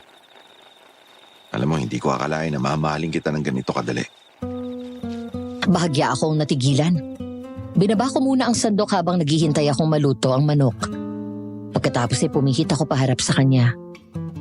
Hinila ko ang mukha niya palapit sa akin at hinalikan ko ng matagal sa labi. Yumakap siya sa akin ng mahigpit at tumugo ng isang mas matamis na halik. I love you too. Pareho lang tayo. Hindi ko akalain na mamahalin din bala kita agad. Kasi aminin natin, kaya tayo nagpakasal dahil lang sa baby natin, di ba? Well, hindi man ako magiging perpekto, pero sisikapin ko na magiging mabuting asawa ako at ama dyan sa anak natin. Mahal na mahal ko kayo ng baby natin. Masaya ako na ikaw ang daddy namin. Alam ko naman na nahihirapan ka dito sa bahay dahil kay Mami. Konting tiis lang ha. Kanina, may nakita na akong bahay na sigurado ako magugustuhan mo. Pinapacheck ko na lang kay Clark yung mga detalye. At kapag okay na, lilipat tayo agad, ha? Alam ko rin na hindi madali sa'yo ang nangyayari. Palagi ka naiipit sa amin ng mami mo. Pero salamat ha. Kasi lagi mo akong pinagtatanggol sa kanya. Nahihiya kasi ako sa inaasal ni Mami. Ilang sandali pa ay humahangos na bumaba ang biyenan ko. Galit na galit habang nakatakip ang ilong. Naluluha ang mga mata na parang hindi makahinga. Dahil doon ay nag-aalala na napatakbo si CJ sa ina. Ako ba ni nag-alala rin sa nakita ko kaya sumunod ako sa kanya. Ano nangyayari sa'yo? Hindi ako makahinga, anak. Daling kita sa ospital, gusto mo? Hindi na, anak. Ayos lang ako. Ano ba naman kasi yung amoy na yon? Sinabi ko na, di ba, na huwag kayong magluluto ng may bawang dito. Sorry ma. Yan po kasi yung cravings ni Miranda eh. Itapon niyo na nga yan! Pagluluto na lang po kita ng ibang pagkain. Kung ayaw mo nang niluluto namin, okay lang. Pero wag mo naman itapon. Sayang yung pagkain eh. Biyaya ng Diyos yan. Hindi ka na talaga nakikinig sa akin. Halika na ma'am. Sasamahan na lang kitang kumain. Pagdating sa kwarto ay nilalaya ni CJ ang mommy niya hanggang sa makahiga sa kama. Kinasikaso niya ito. Kinumutan at pinainom ng gamot. Pagkatapos sinuupo sa gilid ng kama at hinawakan sa kamay. Ngumiti si Evelyn at marahang hinaplos ang mukha nito. Ay, nakakamiss ang ganito, anak. Yung mga panahon na sa akin lamang ang atensyon mo. Ngayon, puro na lamang si Miranda ang inaasikaso mo. Ma'am. I'm sorry kung lately palagi ko nang kinukontra yung mga sinasabi mo ha. Pero kailangan mong maintindihan na hindi habang panahon nasa poder mo ko. Gusto ko magkaroon ng sariling buhay at pamilya. Si Miranda at ang magiging baby ko. Sila ang sobrang nagpapasaya sa akin ngayon. At mas sila yung buhay ko. Ay, mahal mo ba talaga siya? Yes, seryoso ako sa kanya ma. Kaya sana wag na po kayo makialam sa amin. Kaya mo kami mag-handle ng sarili naming buhay. Mabuting asawa si Miranda, ma'am. Maayos siya at masino. Give her a chance. Kilalanin niyo na muna siya. Mabait siya at mabuting tao. Kung lumalaban man siya sa inyo noon, dahil kailangan niyang ipagtanggol yung sarili niya. Oh, sige. Kung yan talaga ang totoong magpapasaya sa iyo, susubukan ko siyang pakisamahan. Thank you, Mommy. I really appreciate that. At teka, ano itong mga nasa kamay at braso niyo? Mukhang lata ito ah. Tsaka itong nasa kamay niyo. Bakit parang lapnos? Ma'am, saan niyo nakuha to? Ha? Ano? Wala lamang po. Matanda ako eh. Naglalakad-lakad kasi ako dyan sa kakahuyan kanina. Nung wala ako magawa. Tapos itong nasa kamay ko napaso ako sa kaldero noong nakaraang araw. Nahawakan ko hindi ko alam na mainit. Ingatan niyo kasi lagi yung kilos niyo at huwag kang pupunta dyan sa may kakahuyan, ma'am. Yes, huwag na nakatira dyan eh. Oo, sige. Sige na. Bumaba ka na at kumain ka na. Ayos lang ako rito. Okay, ma'am. Samantala ang mga sandaling yon sa kusina ay napailing na lang ako sa halip na mainis. Tama si Clark. Drama queen talaga ang biyanan ko. Alam ko ang itsura ng may sakit sa puso, lalo na kapag inaatake ang pasyente. Dahil may sakit sa puso si tatay noong nabubuhay pa siya. At ilang beses ko nakita kung paano siya atakihin. Kaya alam kong umaarte lang yung biyanan ko at hindi nagsasabi ng totoo. Hindi na lang din ako kumibo. Samantala pinatay ko ang kalan kung saan niluluto ni CJ ang hipon. Ako naman ay naglagay ng gulay sa tinola. Maya-maya ay dumating si Clark. Ang kuya, Nandun sa taas kasama yung mami mo. parang di mo naman biyena na. Naku, kapag tinawag ko siyang mami, baka bumuga na ng apo yun sa galit. Pero pansin ko lang bakit ikaw? Malayo yung loob mo sa kanya. Dahil ayaw niya sa akin eh. Si kuya lang naman yung tinuturing niyang anak eh. Pero okay na rin yun. Tingnan mo si kuya ngayon. Hirap na makawala kay mami. At least ako, suwabe lang. Wala nakikialam sa akin, di ba? Ewan ko ba. Hindi naman ganyan si mami nung bata pa kami. Anong ibig mo sabihin? Pumunta sila dati sa probinsya at dinalaw si Lolo Fred. Na-aksidente sila pa uwi dito eh. Doon namatay si Dad. Si kuya na ospital tapos nung magising siya, wala na siyang matandaan na nangyari sa aksidente. Si mami, nakakapagtaka lang na wala siyang galos kahit ni isa. Samantalang totally damaged yung sasakyan dahil sumalpok sa malaking puno. Pero nang umuwi sila, ewan ko, nagbago na si mami. She used to be sweet and affectionate to me.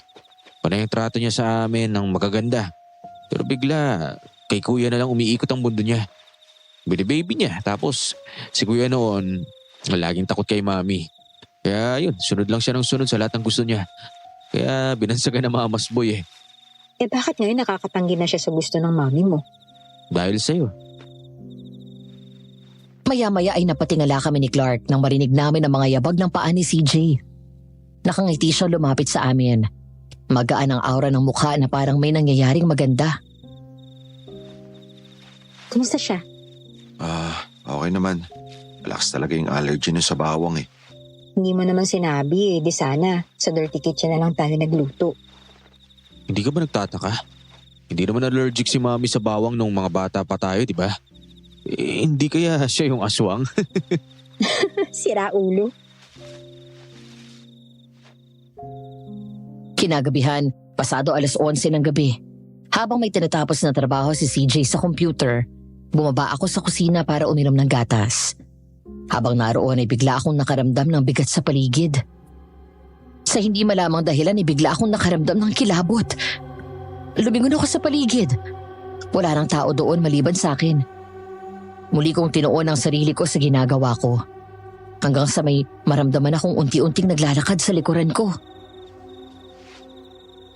Ma! Nandiyan pala kayo. Kanina pa po ba kayo dito? Ang akala ko wala akong kasama eh. Galing ako sa dirty kitchen. Hindi ko kasi narinig na bumukas yung pinto. Miranda, sige na, umakyat ka na. Love, nakakuha ka na ng gatas mo? Oo, paakit na ako. Nagulat ako nang makita na nasa likod ko ang biyanan ko.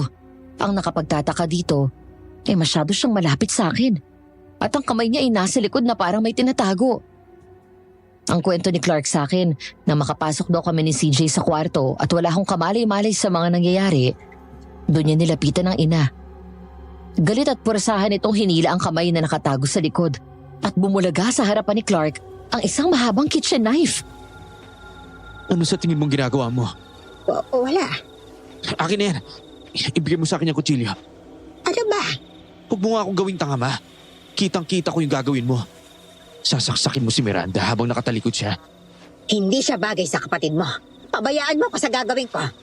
Hindi lang asawa ni Kuya ang pinag-uusapan natin dito, kundi best friend ko rin.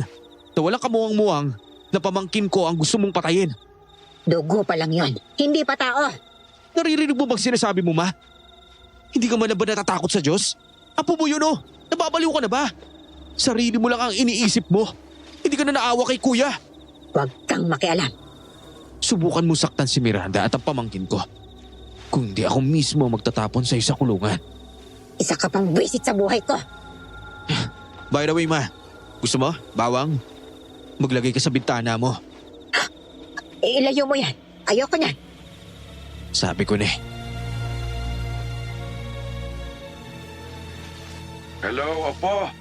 Lolo, tama nga pong sinabi mo. Napagtagpi-tagpi ko na. Sa tingin ko, kailangan nyo nang umuwi rito.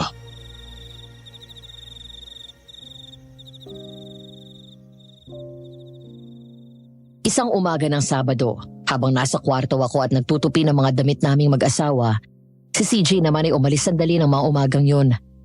Bigla akong napalingon sa may bintana nang marinig ang malakas na tunog ng police car sa labas. Tumayo ako at sumilip.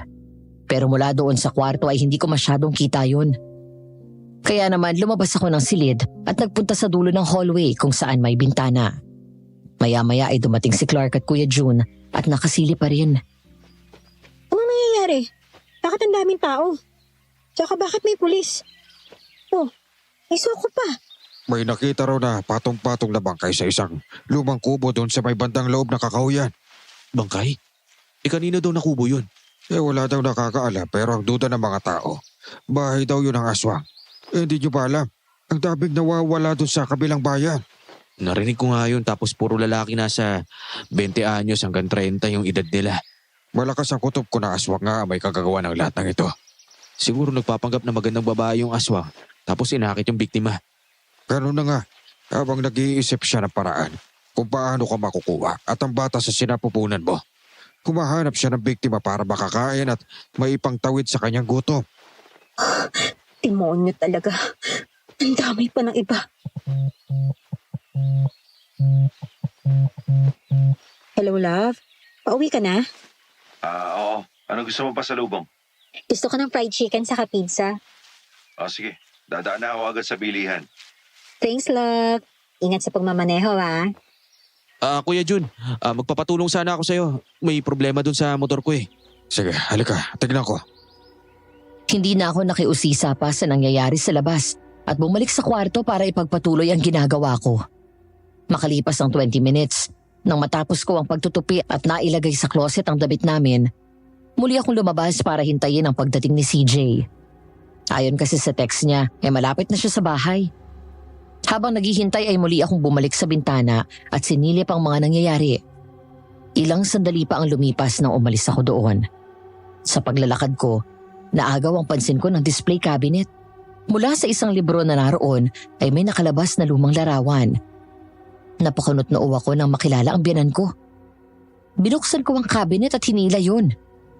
Halos magbuhol ang mga kilay ko sa gulat nang makita ang kabuuan ng picture. Dahil naroon ang dalawang Evelyn, isang lagpas sa balikat ang haba ng buhok at ang isa naman ay halos hanggang bewang ang haba. Buhaghag na parang bruha, pero ang isang Evelyn ay nakakatakot ang mukha. Dilat ang mga mata at makapalang kilay. Kumpak ang pisngi. Ang suot ay mahabang itim at lumang bestida saka nakayapak, habang ang isa ay malaanghel ang kagandahan at maayos manamit.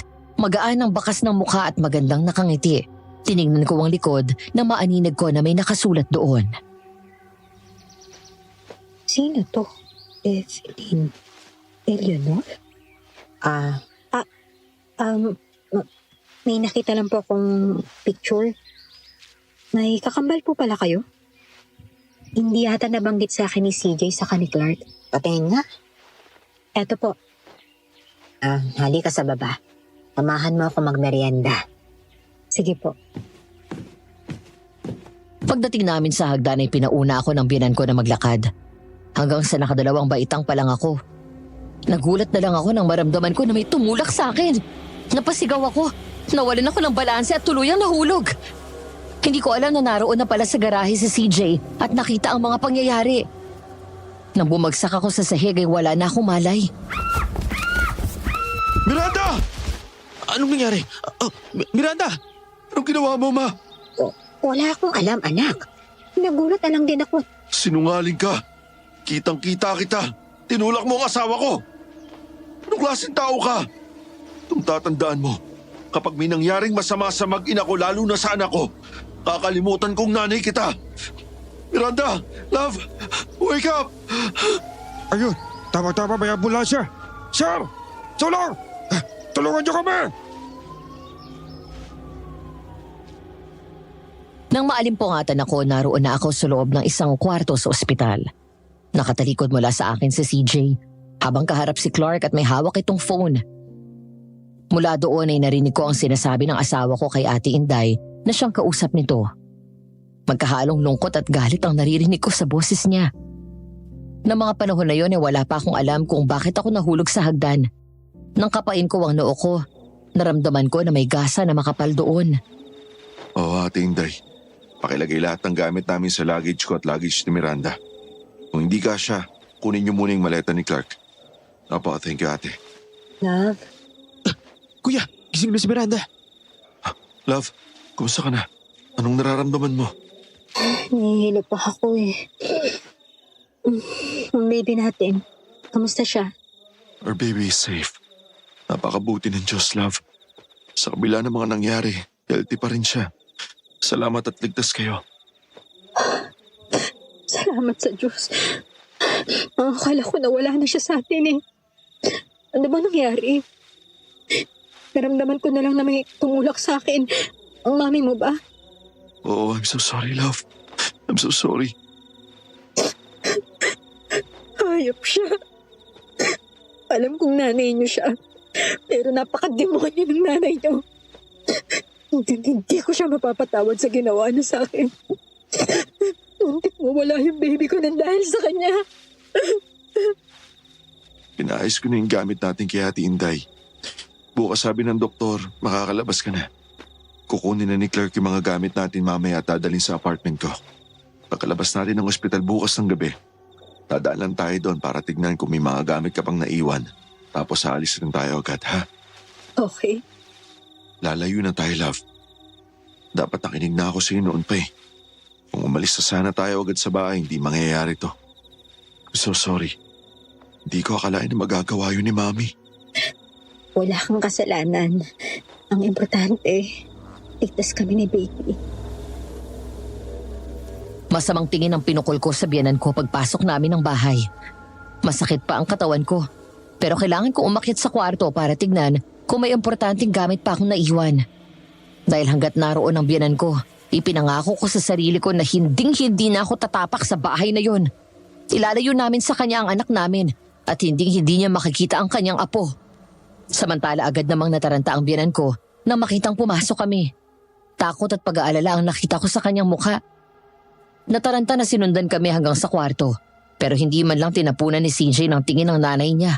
Nang sinubukan niyang humarang sa daan ng asawa ko, hinawi niya ito sa tabi. Love, kunin mo agad yung kukunin mo, ha? Oo, konti na lang naman na to eh. Mukhang nalagay na nila lahat sa maleta. Yung mga pagkain ko pala sa ref ha. Oo, ako na maghahanda. Alam ko naman kung ano yung sa'yo dun eh. Thank you. Anak, sandali lang. Pakinggan mo muna ako. Mali ang nakita mo. Ano, nakuha mo na? Oo, okay na. Nandito na lahat sa bag ko. Halika na, umalis na tayo rito. Anak, sandali lang. Ano?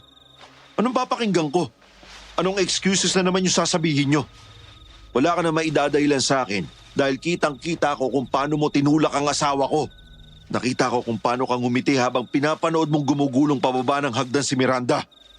You're evil, Ma. At kinakaya ko na ikaw ang nanay ko. Anak, I'm sorry. Hayop ka. Patawarin ako ng Diyos at ang mga anak mo, pero hayop ka. Demonyo ka. Sarili mong apo, pinagtangkaan mong patayin. Tatanggapin ko pang kung hindi mo ako gusto para kay CJ eh. Pero bakit pati yung anak ko na walang muwang, dinadamay mo? Hindi pa siya pinapanganak. Gusto mong idamay sa galit mo sa akin? Hindi ka tao. Demonyo ka. Wala kang pinagkaiba sa aswang na yon. Simula ngayon, kalimutan mo nang may anak ka. Mula kay Clark, ngayon naman ang asawa ko at ang baby ko. Hindi mo tinatrato ng maayos. Nagtiis ako mag-isunod-sunuran sa inyo kasi nire-respeto ko kayo. Dahil nanay ko kayo at mahal ko kayo. Pero ginawa mo akong laruan. Tinali mo ako sa mundo nyo. And I don't wanna be part of that world of yours. Ayoko nang nag-iisa, Mom. Ayoko nang nakatago lang ako sa dilim. Ayaw na kitang makasama. Magkaliwanagan nga tayo. Ano ba ang dahilan bakit pinagtangkaan mo ang buhay ko? Dahil ba sa picture na nakita ko? Ha? Iyon lang naman yung huling na pag-usapan natin, di ba? Ano bang meron doon sa picture na yon? Ano? Anong picture? Yung picture nila nakakambal niya. Kambal? May kakambal ka, Ma'am? Hindi mo alam? Hindi. Evelyn at Eleanor. Eleanor? Sakit ang ulo ko. Di ka na. Umalis na tayo dito. Baka dala yan ng sobrang stress. Ako na magmamaneho, kuya. Sandali! Ang sakit! Ah! Oh my God! CJ! Nagtaka ako nang biglang pumikit si CJ. Napahawak ito sa ulo at biglang napasigaw nang sumakit yun. Agad akong lumapit sa kanya at hinawakan siya. Nakaramdam ako ng pag-aalala nang mapaluhod siya at halos iumpog ang ulo sa semento. Dahil doon nilabis akong natakot at nag-alala para sa kanya. Lumapit si Clark maging ang biyanan ko. Anak, anong nangyayari sa'yo? Huwag mo akong hawakan! Love, anong nangyayari sa'yo? Ayoko na dito. Umalis na tayo. Halika na! Clark, balik tayo sa ospital. Sige. Walang aalis hanggat hindi ko sinasabi. Napaatras kaming tatlo nang biglang magbago ng anyo ang biyanan ko. Nanlaki ang mga mata ko sa gulat nang makita na siya ang aswang na paulit-ulit na nagtatangka sa buhay ko. Ang aswang na inakala naming patay na. Ngayon ko na pagtahi-tahi ang mga senyales. Ang pagka-allergic daw nito sa bawang. Ang paulit-ulit nitong pag-uutos sa mga kasambahay na alisin ang mga pangontra ng aswang sa kwarto namin. Ang masangsang na amoy mula sa kwarto nito na minsan ang naikwento ni CJ sa akin. Ang mga pagkakataon na sumasalakay ang aswang na nagising na ang mga tao doon sa bahay dahil sa sigawan namin pero siya hindi man lang lumalabas. Ayun pala, siya mismo yung aswang. Sabi ko na nga ba, hindi ikaw si Mami. Matagal na ako may hinala na ikaw mismo ang aswang na gustong pumatay kay Miranda. Ang akala ko na napapraning lang ako. Hindi ako nagsalita dahil nanay kita. Pero tama palang kutob ko noon pa. Alala ko na. Nung marinig ko ang pangalan na Eleanor. Nung gabi pa uwi na kami nila Mami at Daddy galing kay Lolo Fred. May babaeng humarang sa daan namin. Inawasan yun ni Daddy at pumangga kami sa kotse. Namatay sa aksidente si Dad. Pero kami ni Mami ang nabuhay. Lumapit siya kay Mami at pinatay niya. Kinain niya ang laman loob ni Mami pagkatapos hinila niya palabas ng sasakyan. Hindi ko alam kung saan niya dinala ang bangkay ni Mami pero nang bumalik siya, suot na niya ang damit ni Mami. Pagkatapos lumapit siya sa akin. Tandaan mo to. Simula ngayong gabi ay wala kang nakita. Ako na ngayon si Evelyn. Ako ang mami mo at lahat ng sasabihin ko ay kailangan sundin mo. Kapag nagsalita ka, papatayin kita at ang kapatid mo. Nagkakaintindihan ba tayo? Tulala at hindi makapaniwala na tumingin si CJ sa aswang. Umagos ang mga luha niya. Marahan niya akong tinulak papunta sa gilid at sinenyasa na tumabi. Sinunod ko siya na umiiyak habang unti-unting nabubuklat ang katotohanan ng nakaraan ng asawa ko at ng buong pamilya niya. Ikaw ang kakambal na aswang ni Mami. Kaya kita sinusunod dahil takot ako sa'yo.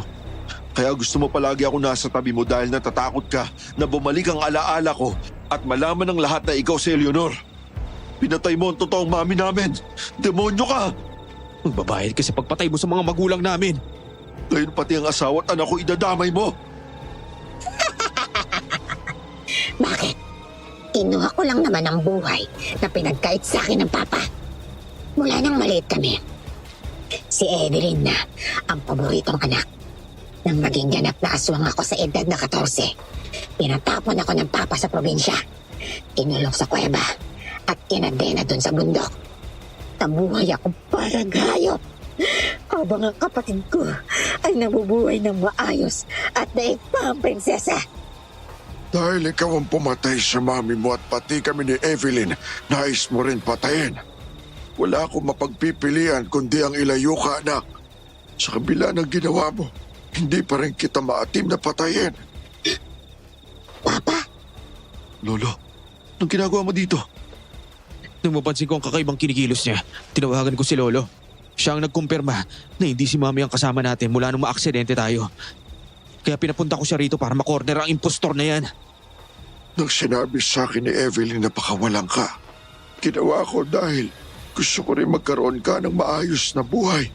Pero anong ginawa mo? Pinatay mo pa rin ang kakambal mo at ninakaw mo ang kanyang buhay. Tapos ako ang kinulong mo sa bahay sa probinsya. amanas na lang tayo, Papa. Ibinalik ko lang sa'yo ang ginawa mo sa akin. Ang tratuhin na parang hayop. Ngayon alam na ninyo ang katotohanan. Magbabayad kayo lahat. Para malinaw, kahit kailan ay hindi ko kayo tinuring na anak. Pinaglaruan ko lang kayo. At ikaw, CJ, kinailangan kitang bantayan para masiguro na hindi mo maaalala ang nakita mo ng gabing yun. Demonyo ka nga! Huwag ang mga bata, Eleanor. Wala silang kasalanan. Meron. Lalo ka na, CJ.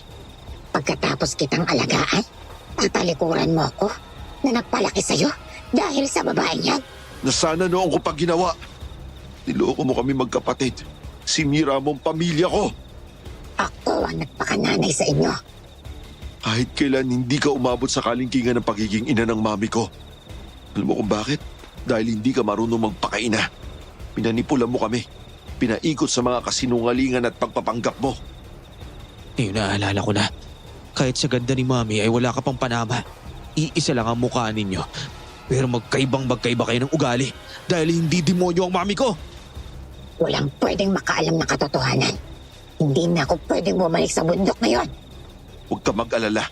Hindi kita ibabalik doon dahil sa impyerno ka na didiretso. Mabilis na sumugod ang aswang. Agad tumakbo si CJ sa akin at hinarang ang sarili para protektahan ako. Una nitong sinugod si Clark. Sinakal sa leeg sa kahinagis. Tumama siya sa pader at bumagsak siya sa sahig. Sunod naman itong sumugod sa amin. Kinuha ko ang isang malaking vase at iniabot sa asawa ko. Nang makalapit ang aswang at malakas nitong pinukpok yun sa mukha. Kuya!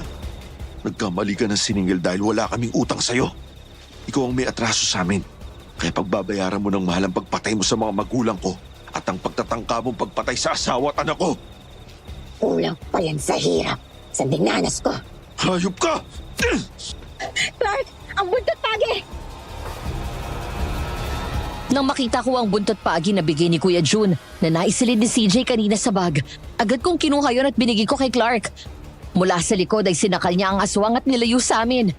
Nagwala ang aswang pero hindi binitawan ng dalawa. Hanggang sa dumating si Kuya June dala ang isang bolo. Sir, gamitin mo sa puso. Saksakin mo sa puso para mamatay na siya. Lolo, I'm so sorry. Pero kailangan ko pong gawin to. Naiintindihan ko. Gawin mo ang nararapat para sa katatahimik ng buhay ng pamilya niyo. Hindi niyo ako mapapatay. Talaga? Sige, panoorin mo to.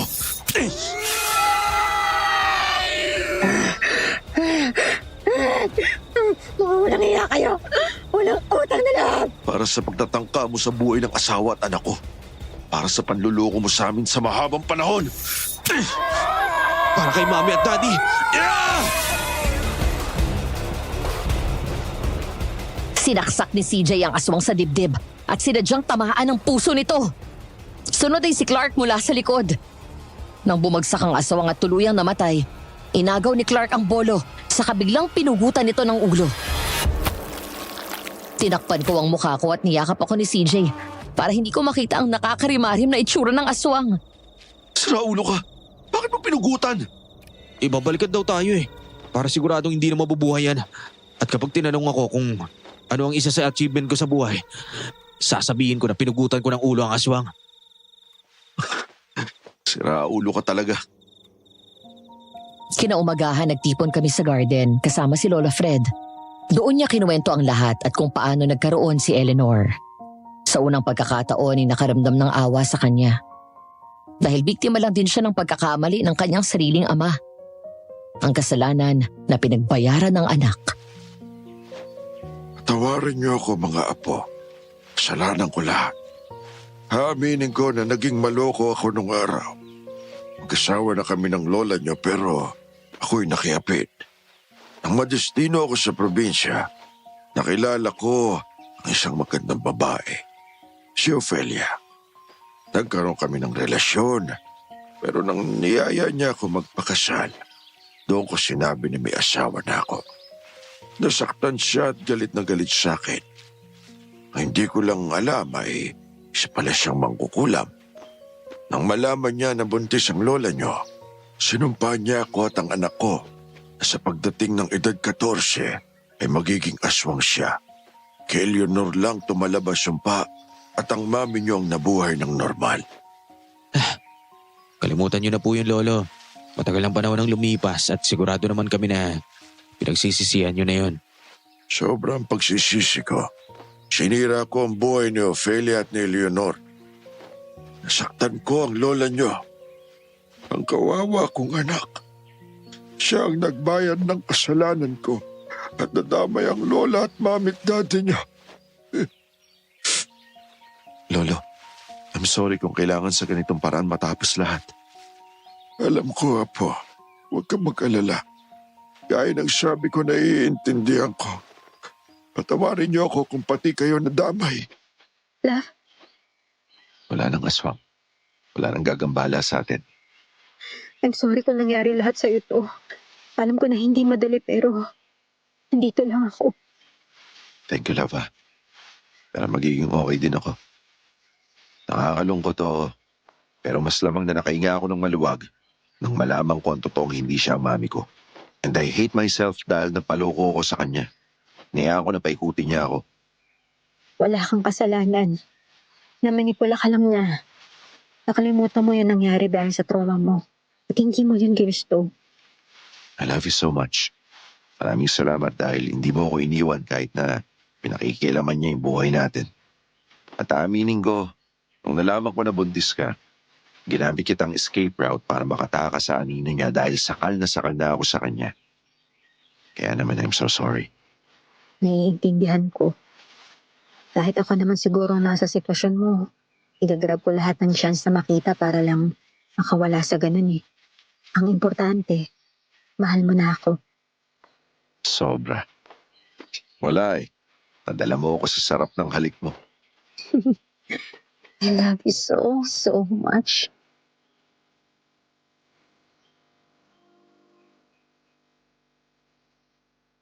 Nang gabing yon, matapos mapatay ang aswang, kinuha ni Kuya June ang bangkay nito at sinunog.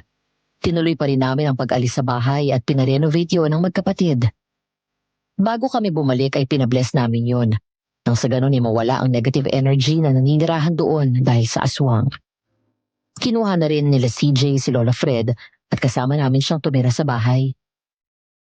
Madam Venus, para sa akin, walang kaso ang pagiging mama's boy. Dahil sa iyo ang pagpapatunay ng pagmamahal at respeto ng isang lalaki sa kanyang ina. Ngunit sa paglaki ng mga anak natin, ay magkakaroon na sila ng sariling pag-iisip at buhay. Darating tayo sa punto na kailangan natin silang bigyan ng kalayaan na tahakin ang sarili nilang landas at piliin ang taong nais nilang makasama sa buhay. Ngunit gayon pa man, kahit kailan ay hindi mawawala ang pagiging magulang natin hanggang sa huling hininga ng ating buhay. Hanggang dito na lamang. At naway may napulot kayong aral sa aking kwento.